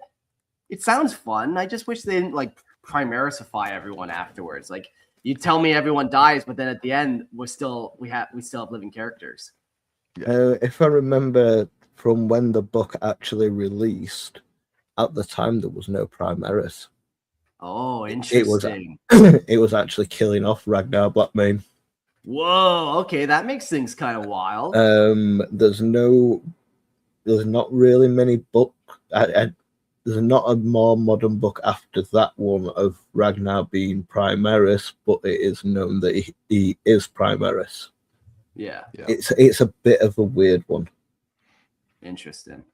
But yeah, yes. he was essentially killed off and brought back because of like he was the favorite Space Wolf for a lot of people. He's actually more preferred than Logan Grimm now in the current setting. As a guard player, I don't like him. I don't like him in game. He just destroys squads. It's not okay. And I have had an entire 20-man Krieg squad destroyed by him. Just eats them. Yeah. Pretty much. And I have to say, Mark, of course you clicked that picture. I'm just like fucking women, man. I was going to say, my model. I wasn't going to give away anything to chat, anyone to the listeners, unless you're in the live chat. You know me, though. I can't help but rage at women. I can't help it. There's another hardcore Armageddon Orc Hunter on the topic of women that actually was pretty cool. And I'll pull that up. All right. Now we're talking. Has she got a bionic arm? You know, she's strong. Yeah, and that's why she's strong enough to arm wrestle the boys. That's pretty cool. Cool. In fairness, Love they it. would make for great kit bashers. But yeah, no, and I love the fact that through pure madness and just drive for his own personal playground, he actually undertook the surgery in spite of an 80% chance of catastrophic failure. Yeah, wild. It's so cool how that happens. How like he's just literally channeling like orc energy and like like so is Ghazghkull's soul in this orc energy and it gets pushed back in? Is this like when you've resurrected Gilliman type situation where it's like you're pulling the souls back from the warp, or is it literally that Ghazghkull is just like the embodiment of orc energy and like where it's like it doesn't matter, he doesn't really have a soul, he's just an orc doing orc things. I don't know. So does that mean Ghazghkull is the friends we made along the way? Well, Ghazghkull's not really an orc anymore, but an embodiment of the Great Green in an orc body. So, he's resurrecting it. It's not necessarily a soul, but it's like the personification of orc energy. Yeah, like I almost look at it this way: like he's become I don't want to use the word demon prince, but I'll say a warp prince for Gork and Mork. Yeah. Essentially, yeah, like where it's like now functionally immortal. He's charged with just warp energy and stuff, and like, yeah, he's speaking to the gods directly. He's their chosen prophet. Like, yeah, he's kind of become this warp prince. I think we could come up with a better name for it than that, but yeah, just a warp being almost. Well, he's not a warp being because then you're going down demons. Yeah. We'll figure something out. Yeah, I'll think about it. It's a fun concept, though. I do like that this is kind of how that resurrection happened, where it wasn't just like a surgery, or it wasn't just taking a head and slapping on a different body and then zapping it with some electricity. That would have been fun and orky and cool too, but this opens up a whole new like kind of world of options. Yeah, it's a tribute to Frankenstein, isn't it? Really, yeah, for sure. Well, Mad Doc's Dr. Frankenstein, and Ghazghkull's the monster he creates. Yeah. Which, when you look at the overall story of Frankenstein, yeah, kind of, pretty much. Like, he created something that he can't stop himself, and because he can't stop him, he can't work on him to correct like the mistakes that he made. Huh. Crazy. Yeah. So that's kind of Mad Doc's history there. His history is definitely tied with Ghazghkull and even Marky or whatever. Makari, yeah. Definitely tied heavily with those guys, but he's got his own things. I love all these little different conversion ideas that we could come up with. His warband would just be so characterful and unique and like outlandish. Yeah, absolutely. Yeah. We'll carry on and dive into his personality. Grotsnik is a grotesquely enthusiastic, violently unstable, and deeply unsettling Painboy who approaches medicine with giddy excitement of an orc discovering a particularly interesting bit of machinery. He is fascinated by pain, surgery, and autonomy, and experimentation, with absolutely no concern for consent or conventional medical ethics. To Grotsnik, screaming is encouraging, blood is information, and death is merely an irritating interruption to a procedure. Beneath his manic behavior lies a frightening degree of confidence, because his methods, however horrifying, have produced repeated results. Grotsnik is the maddest, happiest Painboy around. He loves pain, cutting and experimenting and dragging where nobody asked him to. Screaming means the surgery's working. Blood means he's learning. And being dead just means the patient stopped cooperating. His methods are bonkers, but they do work often enough to keep him confident. I love that. Death is just an inconvenience, just an interruption. Just like, Yeah. fuck, now I gotta zap him and go back to it. Whatever. Yeah, and it's because he does just see death as just this. It's not a thing. Yeah. You know, it's just another process. It's like jump starting your car. You know, it's become this other to him, which I suppose probably feeds into his complete willingness to just 80% chance the world's going to blow up. I'll bring everyone Whatever. back. What's Yeah. death anyways? Yeah, exactly. And just this idea of, oh, he's died again, for crying out loud. This is the 5th time today. All I'm trying to do is take out his entire inside. What the heck? Wait, when you think about it, though, in a way, Grotsnik has become a non-warp god. He can resurrect people, even though he is using some sort of warp energy to do so. He's not a warp being himself, but he's creating life. He's resurrecting people. Like, Yeah, it kind do you of think is like maybe a he god. do you think maybe he has some kind of like, I know all orcs have latent psychic abilities and stuff, but do you think he's maybe tapped into that a little bit more to be able to direct warp energy and like into his patients? Or Well, if messing with the brain has created a bigger connection for Ghazghkull to the warp and to the gods, potentially he might have opened himself up to the creation side of the gods, where Ghazghkull's opened up to the war side. yeah, that's interesting.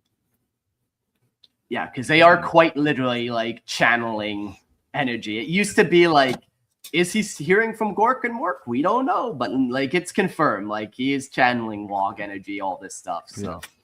And who's to say that the ideas that he gets for these surgeries are not passed down to him from Gork and Mork anyway?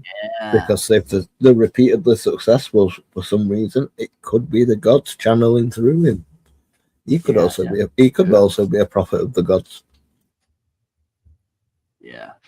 And kind of coming full circle to Mad Dog, to Grotsnik, Ghazghkull was a project. Yeah. So is Ghazghkull actually the puppet and the figurehead?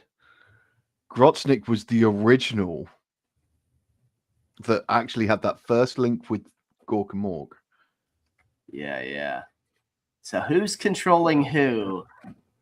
Makari does have that. Makari's actually. Yeah. He's in charge. Comical side canon. he eventually creates 20 orcs like Ghazghkull and sets himself as the emperor of orc kind.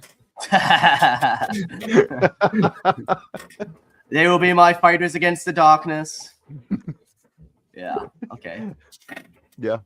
So, appearance. Grotsnik is a heavily augmented orc whose body resembles the aftermath of several extremely enthusiastic surgical experiments. His flesh is covered with scars, crude grafts, bionics, metal plates, tubes, and various pieces of medical equipment. While his enormous mechanical saw and surgical tools are as much weapons as they are instruments. Every part of his appearance suggests that Grotsnik has treated his own body as another patient, replacing, modifying, and improving whatever he found interesting. I will try that one again. And improving whatever he found interesting. He looks less like a doctor and more like a walking operating theatre that has developed homicidal tendencies. He is both Dr. Frankenstein and Frankenstein's monster. Yeah. Simultaneously. So Grotsnik looks like a doc's operating room, got legs, and decided to murder people. He's covered in scars, bionics, metal plates, tubes, grafts, and medical gubbins. His saws and surgical tools are also weapons, while his body shows how much fixing he's done to himself. Oh, Grotsnik. And here we come to my great thing about Grotsnik that I hate, and it's his model. He needs an update. This model's fucked. Yeah, it's due an update. And I don't even think it was ever a good model, too, is kind of the problem with him. He's got this weird, awkward pose. Like, Yeah. I don't know. I've shown a couple other conversions or third parties that people have done. This one's a great one. From Stone Monkey. But then there's this one, and this one's a lot harder to do. This is the kit bash of all kit bashes for Grotsnik, man. Yeah. That is pretty sweet. Like, you even compare it to the new Painboy. And the new Painboy, to me, just that it's just more Grotsnik than the Grotsnik model in my head canon. Yeah, and like he is old, but like I said, he wasn't even a cool model back in the day, so he needs that update. Yeah. But yeah, there's so many cool pain bosses now. I think there's this pain boss, and then the Armageddon also came with the new Painboy as well. Yeah. I believe. Yeah, the new Painboy is pretty sweet. Yeah. So yeah, there's lots of here it is right here. Lots of options to kind of do something new. I would like to point out that is a grot in surgical attire. Yes. There we go. We found them. Thank you. Holding that bone saw like it's his best friend. Love it. The thing that kind of disappointed me is you only get one orderly with it. Yeah. But the Armageddon It's not gonna last literally long enough. The Armageddon models do actually go on pre-order as separate entities next week, so I may buy a couple just so like the one Painboy has got like 4 orderlies. So there I'm has to quite be some good paint. Yeah, sorry, Mark. I'm quite lucky. So my other half, she's gone into orcs. So naturally, I bought the Armageddon box. I don't have Space Marines, but a friend of mine, he wanted the Space Marine half.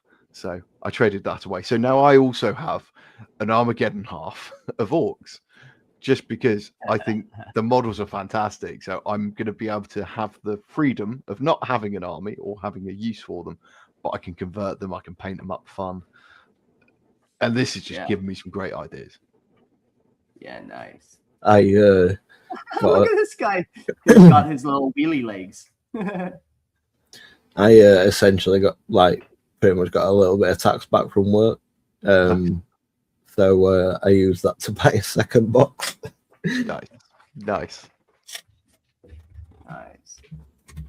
That's still not enough, but we're getting there. It's a start. Oh yeah. Between the two boxes that were enough to give me like 1,500 points of both Orcs and Blood Angels. Mm. And then I may have filled the space for Blood Angels with tanks and things. Nice. Well, let's carry on with his philosophy. Grotsnik's philosophy can be reproduced to a single principle. Everything can be fixed, improved, replaced, or experimented upon. He does not view the Orc body as something sacred or even particularly permanent. Limbs can be swapped, organs can be upgraded, brains can be relocated, and even death can apparently be a challenge if Grotsnik has enough spare parts and sufficiently dangerous equipment. His greatest strength is in his complete refusal to accept that something cannot be done. Where another Painboy sees a dead Orc, Grotsnik sees a medical problem that has not yet been solved. Grotsnik reckons everything can be fixed, improved, swapped, or experimented on. Limbs, organs, brains, even death itself are just problems waiting for a solution. Where another Painboy sees a dead Orc, Grotsnik sees a patient who hasn't been fixed properly yet. Nice. Yeah. And with that Ghazghkull clan mentality, yeah, everything is on the operating table. You think he occasionally paints his medical equipment blue just for that extra look in case when it's like something he's a little worried about? Yeah. He's got like his blue handled scalpel. For like, yeah. Yeah, him like the orderly grot passes him a scalpel, just a normal scalpel. And then it's like it is an important surgery. No, pass me the blue one. The blue one. With it being Grotsnik, it wouldn't be that low. With it being Grotsnik, it would literally be he'd kill the grot and then shout at another one to like bring him the blue one. Takes the wrong scalpel, shoves it in his eye, chops off his nose, kicks him down the stairs. Yeah. And then puts the eye where the nose was and the nose where the eye was. Yeah, sounds about right. Yeah. Nice. Cool. Grotsnik possesses exceptional knowledge of Orc anatomy, surgery, cybernetics, biological modification. Although his techniques are so brutal that calling them conventional medicine would be generous, he can repair catastrophic injuries, including bionics, perform extensive grafting, construct cyborgs, and create bizarre biological experiments such as the Stitch Boys. More extraordinarily, he appears capable of manipulating the strange relationship between the Orcs, the Warp, and death, helping resurrect Makari and ultimately restoring Ghazghkull himself. Combined with his immense physical strength and savage combat ability, Grotsnik is therefore both a terrifying battlefield surgeon and a remarkably dangerous warrior. We keep hearing about him being like a good warrior and fighter and stuff, and like that's almost his new passion. But I think that's more just the means to the end. You got to be that good warrior so you can get the new bodies, so you can get new, better parts for your body, so you can be a bigger warrior, so you can get new and bigger parts for your body. Yeah, absolutely. Grotsnik knows Orc anatomy, surgery is bionics, and grafting better than most Painboyz. He repairs terrible wounds, builds cyborgs, and makes Stitch Boys, and performs experiments nobody sensible would attempt. He's also somehow learned enough about Orcs, the Warp, and Death to bring back Makari and even Ghazghkull. On top of that, he's a brutal fighter. Yeah, cool. Yeah. I would love to see a short story, even just a little excerpt of Grotsnik in a fight. Not even background, just how he's fighting. Some real description of how he's going to be wailing about, and I can just picture him also just like he chops off an arm and then just takes a look at it and like nods to a grot to grab it as he's fighting. He's creating carnage. Yeah, he's creating carnage, but he's seeing the opportunity within carnage. Yeah. And you can almost make it artistic, and it's his own madness and he's in his own world, but to him there's sense in it. Yeah, like he sees that limb across the battlefield, and he's like, "Oh, that's a nice limb. I got to get all the way over there to get that limb." Yeah, sure. There used to be a show in the UK called Scrap Heap Challenge, massive throwback to 90s kids and noughties kids. And basically, they went to a junkyard and they had to build something, 2 teams, but they had to build, say, a catapult, a hovercraft, Cool. but they could only use stuff from the junkyard. And it's sort of that, I want that part there. That will be perfect for what I need. That would be a great rudder. And I'm just imagining that sort of beeline. I want that bit for my next project. Yeah. I used to love that show. Oh, it was great. Met boy scream in it. This is it. And some of them did look rather orcish. Oh, yeah. It'd be wild too fighting him because like he's got all these like weird syringes and stuff. So maybe he just pricks you with a needle and then you explode through like high blood pressure. Like who knows what he's putting in those dirty syringes? But yeah, you don't want to get pricked by them. I can give you the good news that at the start of the Grotsnik book there is like a fight scene with him fighting a squig and orcs and all sorts of things. It's a really good book. Highly recommend it. Nice. So we've spoken about it quite a bit. Orc reincarnation is one of the stranger consequences of the Greenskins' bizarre connection to the warp, suggesting that death may be little more than a temporary medical inconvenience for some of them. The most famous example is Makari, who has died repeatedly only to return in new bodies, retaining the same identity and memories. Rather than simply rebuilding a corpse, Grotsnik appears capable of helping restore an orc's existence through methods that blur the boundary between biology, psychic energy, and the immaterium. Whether this is a genuine reincarnation, the orc collective psychic field forcing reality to cooperate, or some secret of Gork and Mork that Grotsnik has accidentally learned remains uncertain. What makes it truly disturbing is that Grotsnik may not fully understand it himself.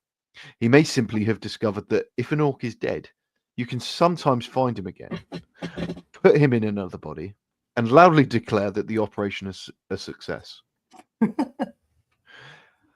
Orc's got a strange relationship with death, and Makari proves it. He keeps dying and coming back in new bodies, still knowing who he is.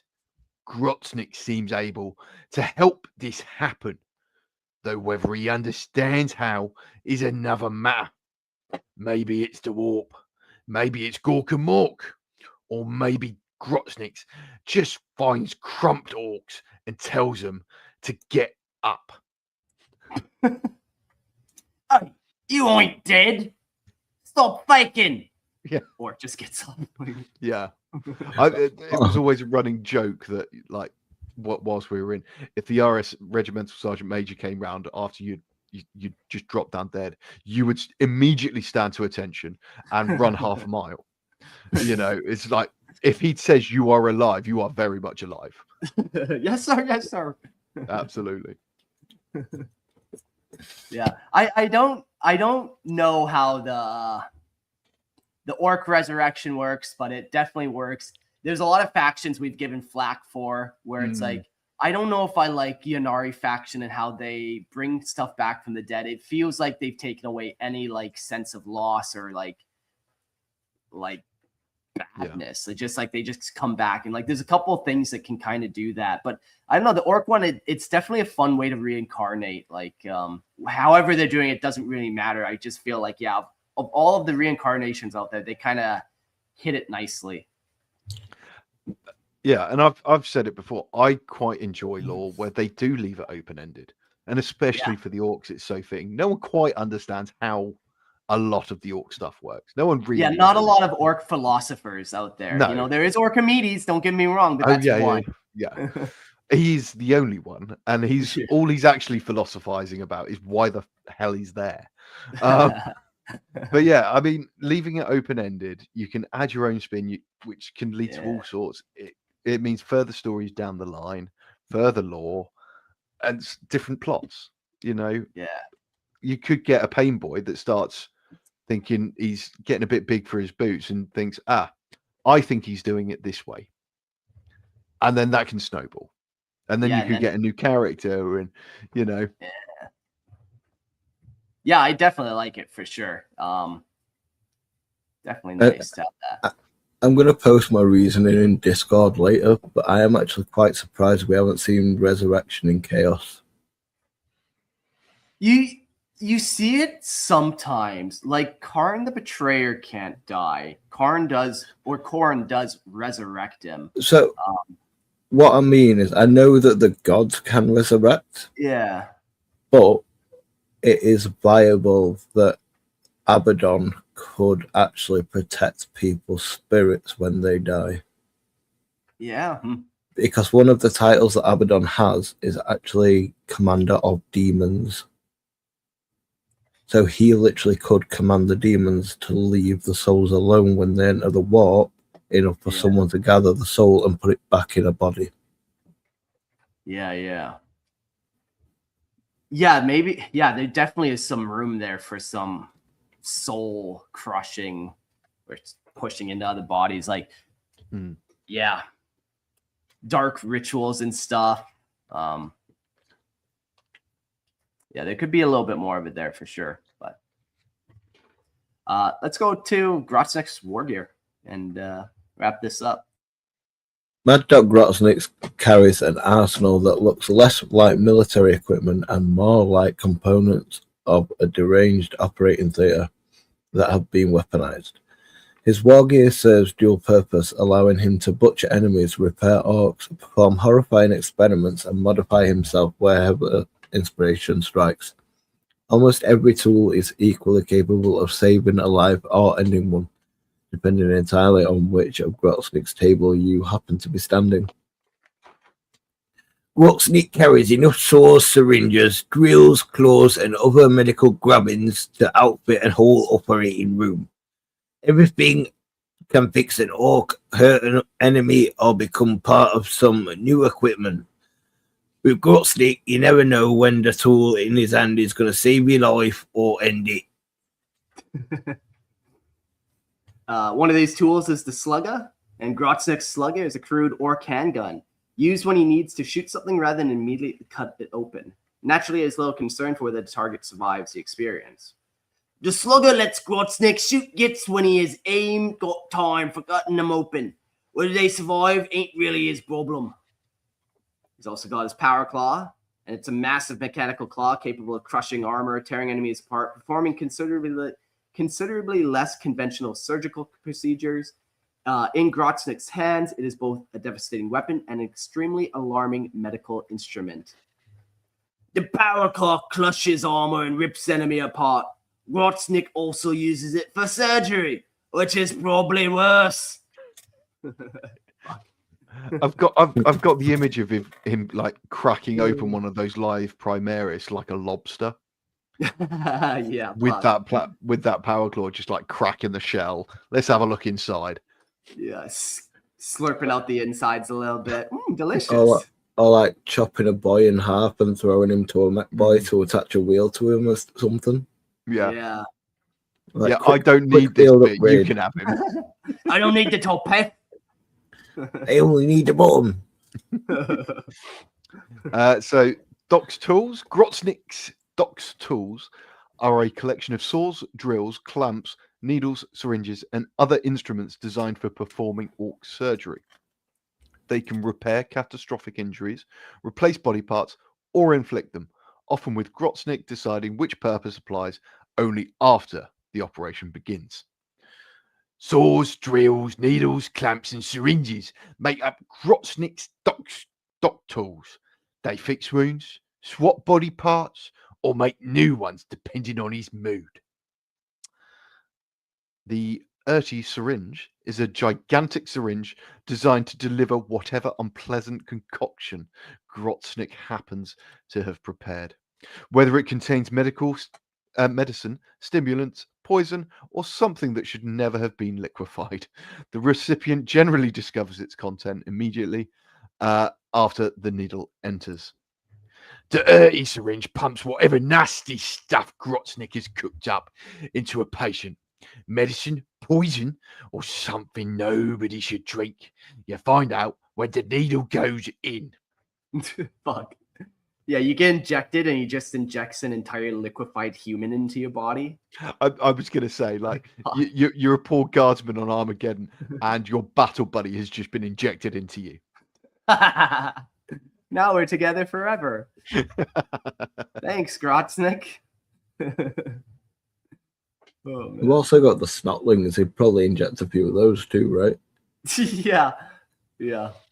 Little like almost like microscopic squigs into you that just like eat your bloodstream out. Like fuck. Oh, that's almost along the lines of some of those parasites as well from the previous episode. Oh, that's. But the problem is though, like this is it the snaz gun that launches them like into things. Like they're not actually small. Like they're about our head size. So like when they emerge from someone, it is like a full face is emerging from their body. It's really creepy. So perhaps when he injects them, they then go full size. Squish them down a little bit. Yeah. I mean, he's also probably liquefied the table that was stolen earlier as well. Yeah, just it was in the way. Yeah.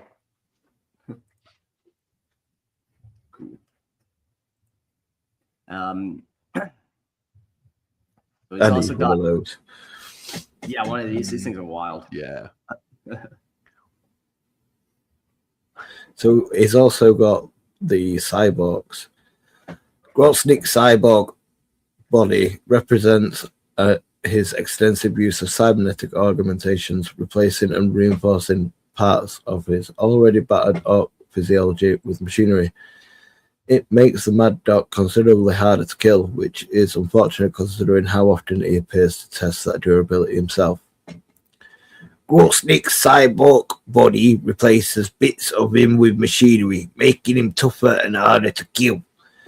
He seems determined to test exactly how hard he is to kill.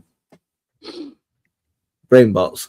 Brainbots are grotesque mechanical constructs associated with Grotsnik's habit of preserving the brains and knowledge of unfortunate Painboyz who have displeased him.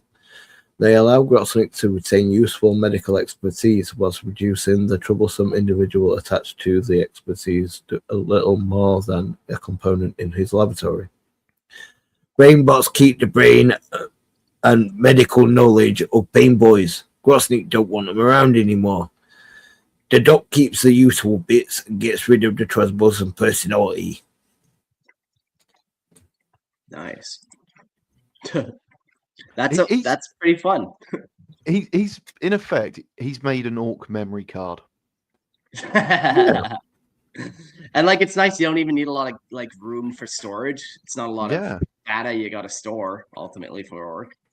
The thing is, he could actually like graft these brain bits onto Grots, but he knows that they're all a bunch of sneaky little shits and it's not a good idea. See, I'm imagining like a PlayStation 2 memory card. Yeah, nice. Like every now and again, like Grotsnik's a bit fuzzy on his memory for an operation, he pulls it out, just blows down it, just sticks it back in. So kind of like Call with the memory banks. Yeah. But it's just like this pulsing mass of brain matter. Yeah, fuck. Very wet, just floating brains in jars. Nice. It's funny when you think about it that each faction seems to have a character that is very comparable to another one. Because it's like you can compare Grotsnik to Fabius Bile or Call. You could compare him to some of the Drukhari. The whole host that are very, very linked. And the funny thing is, the faction that's kind of the comical presence of the whole universe has the worst one. It's like a combination of all those other ones. So you get flesh crafting, you get some like bizarre experiments, you get experiments only for the sake of experiments. Like you get them all in this Orky hybrid. He grows his own orc flesh replacement Oh, and literally has like it stretched over him.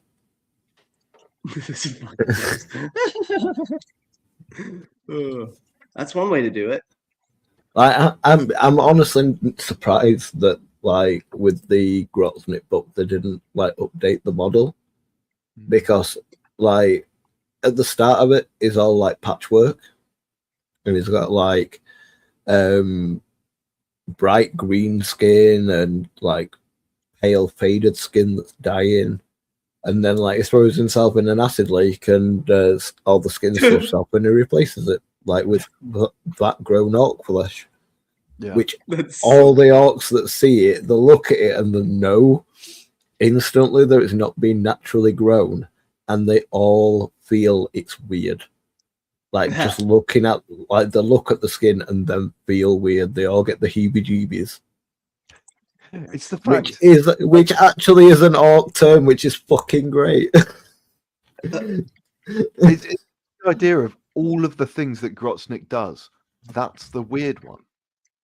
Yeah. It's the one that's natural, like because it's not natural. They like sense that it's not natural because it's like synthetic fungi. Yeah, that's Look at that. because they do farm and do things like that. So it's not as if the idea of culturing things for an end goal is foreign to them.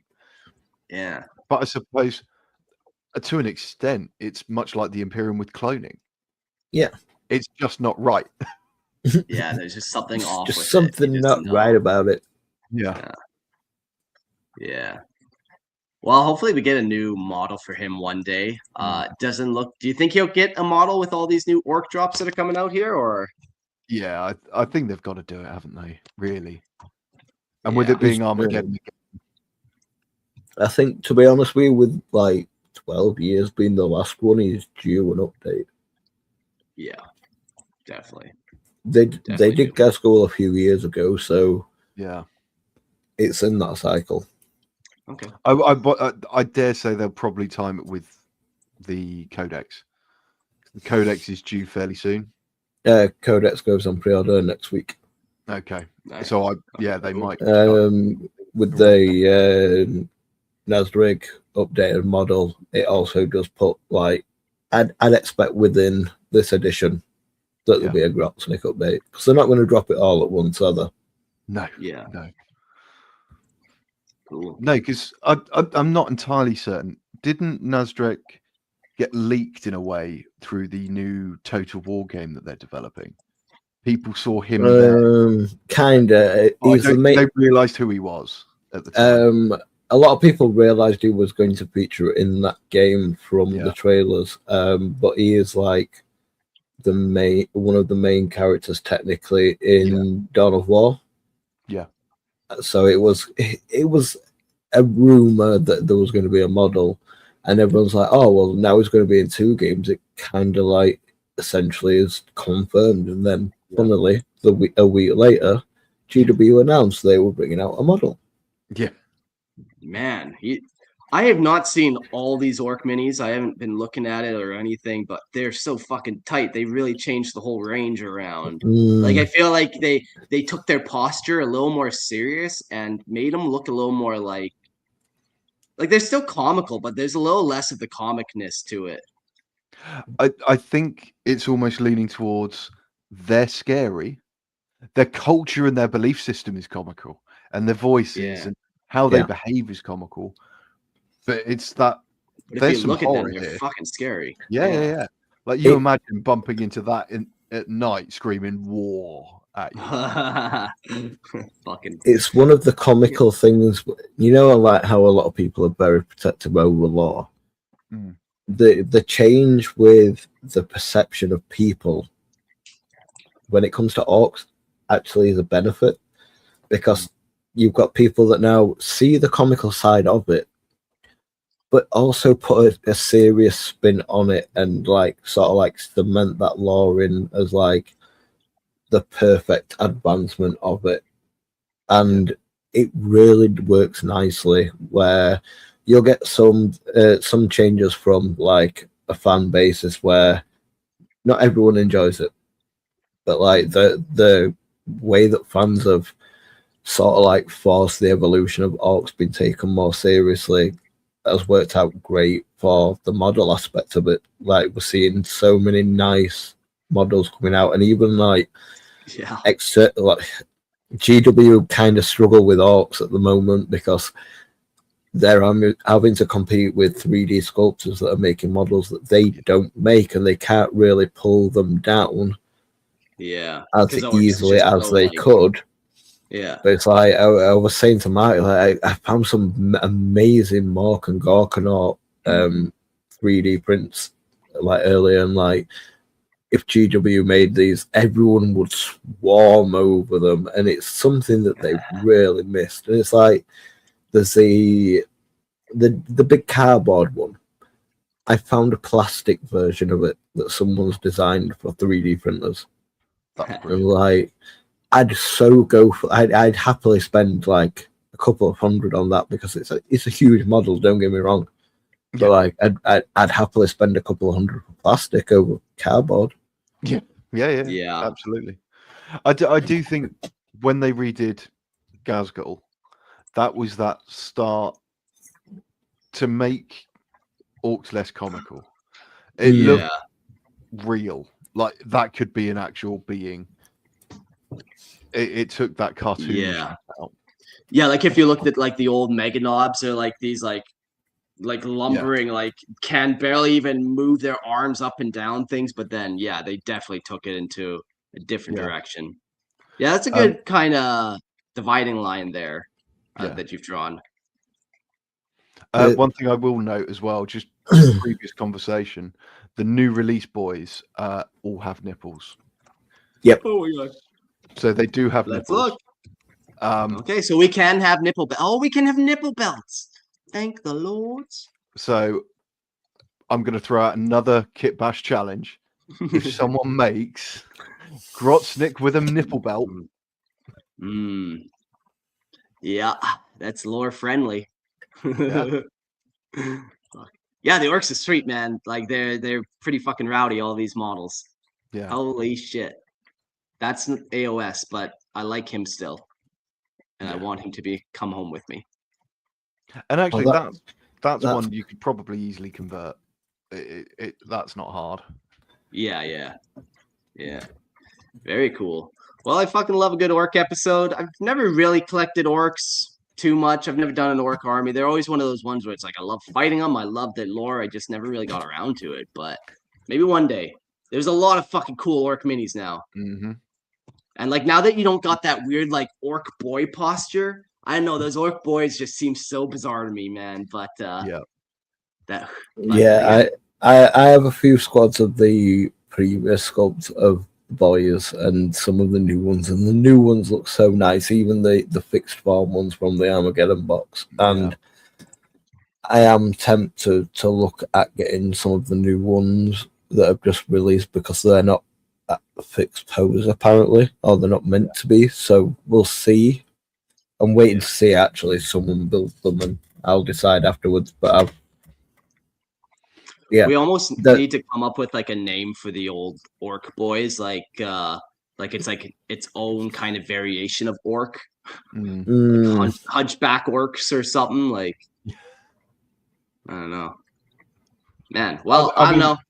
They're so old that they're hunched over. There we go. Yeah, old boys. Old boys. There we go.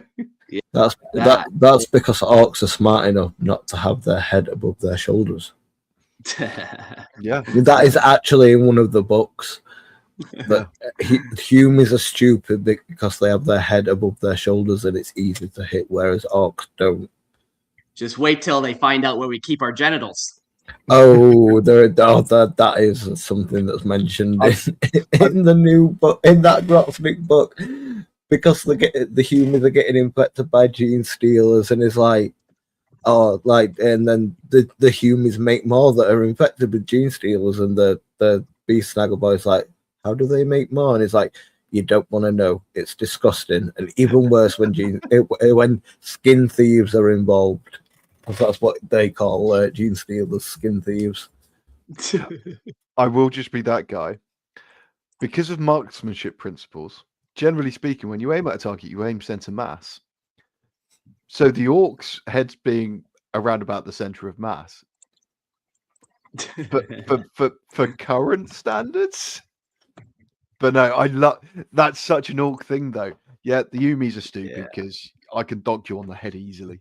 That's so funny. It's just brilliant. It's actually kind of funny because one of the orcs' views of humans is they use more words because they are too stupid to understand things without the extra words. I love that. That's fantastic. That's so funny. Why use more word when less word do? Which I kind of think's like Why word? a little word? dig at the American version of English versus English. Okay, I can see that. Because a lot of the spellings have letters taken out because of the press overcharging for letters in print.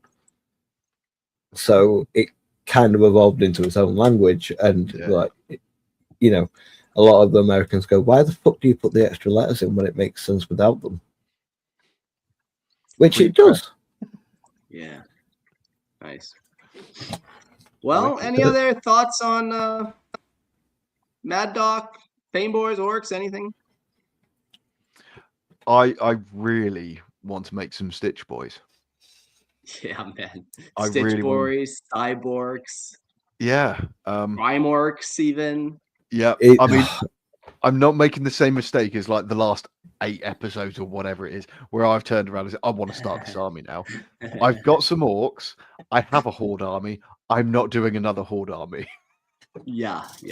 What you want to do is what's that new scale that they brought out, which is basically once you get to 1 3K army, it becomes a second one. Apocalyptic battles, that's what it is. Yeah, apocalypse, yeah. And there's no limit to how far you extend that apocalypse army, as long as it's within sets of 3,000. And that's where I'm going with the Krieg. 21,000 orcs. 21,000 orcs. Nice. But no. Very cool. Well, I think what are we up to here? 249. The next episode's a Tyrannid episode. And then we're doing 1,000 Suns. So stay tuned. There's always another episode of Lorehammer. Thanks for hanging out, and we'll see you all in the next one. Cheers.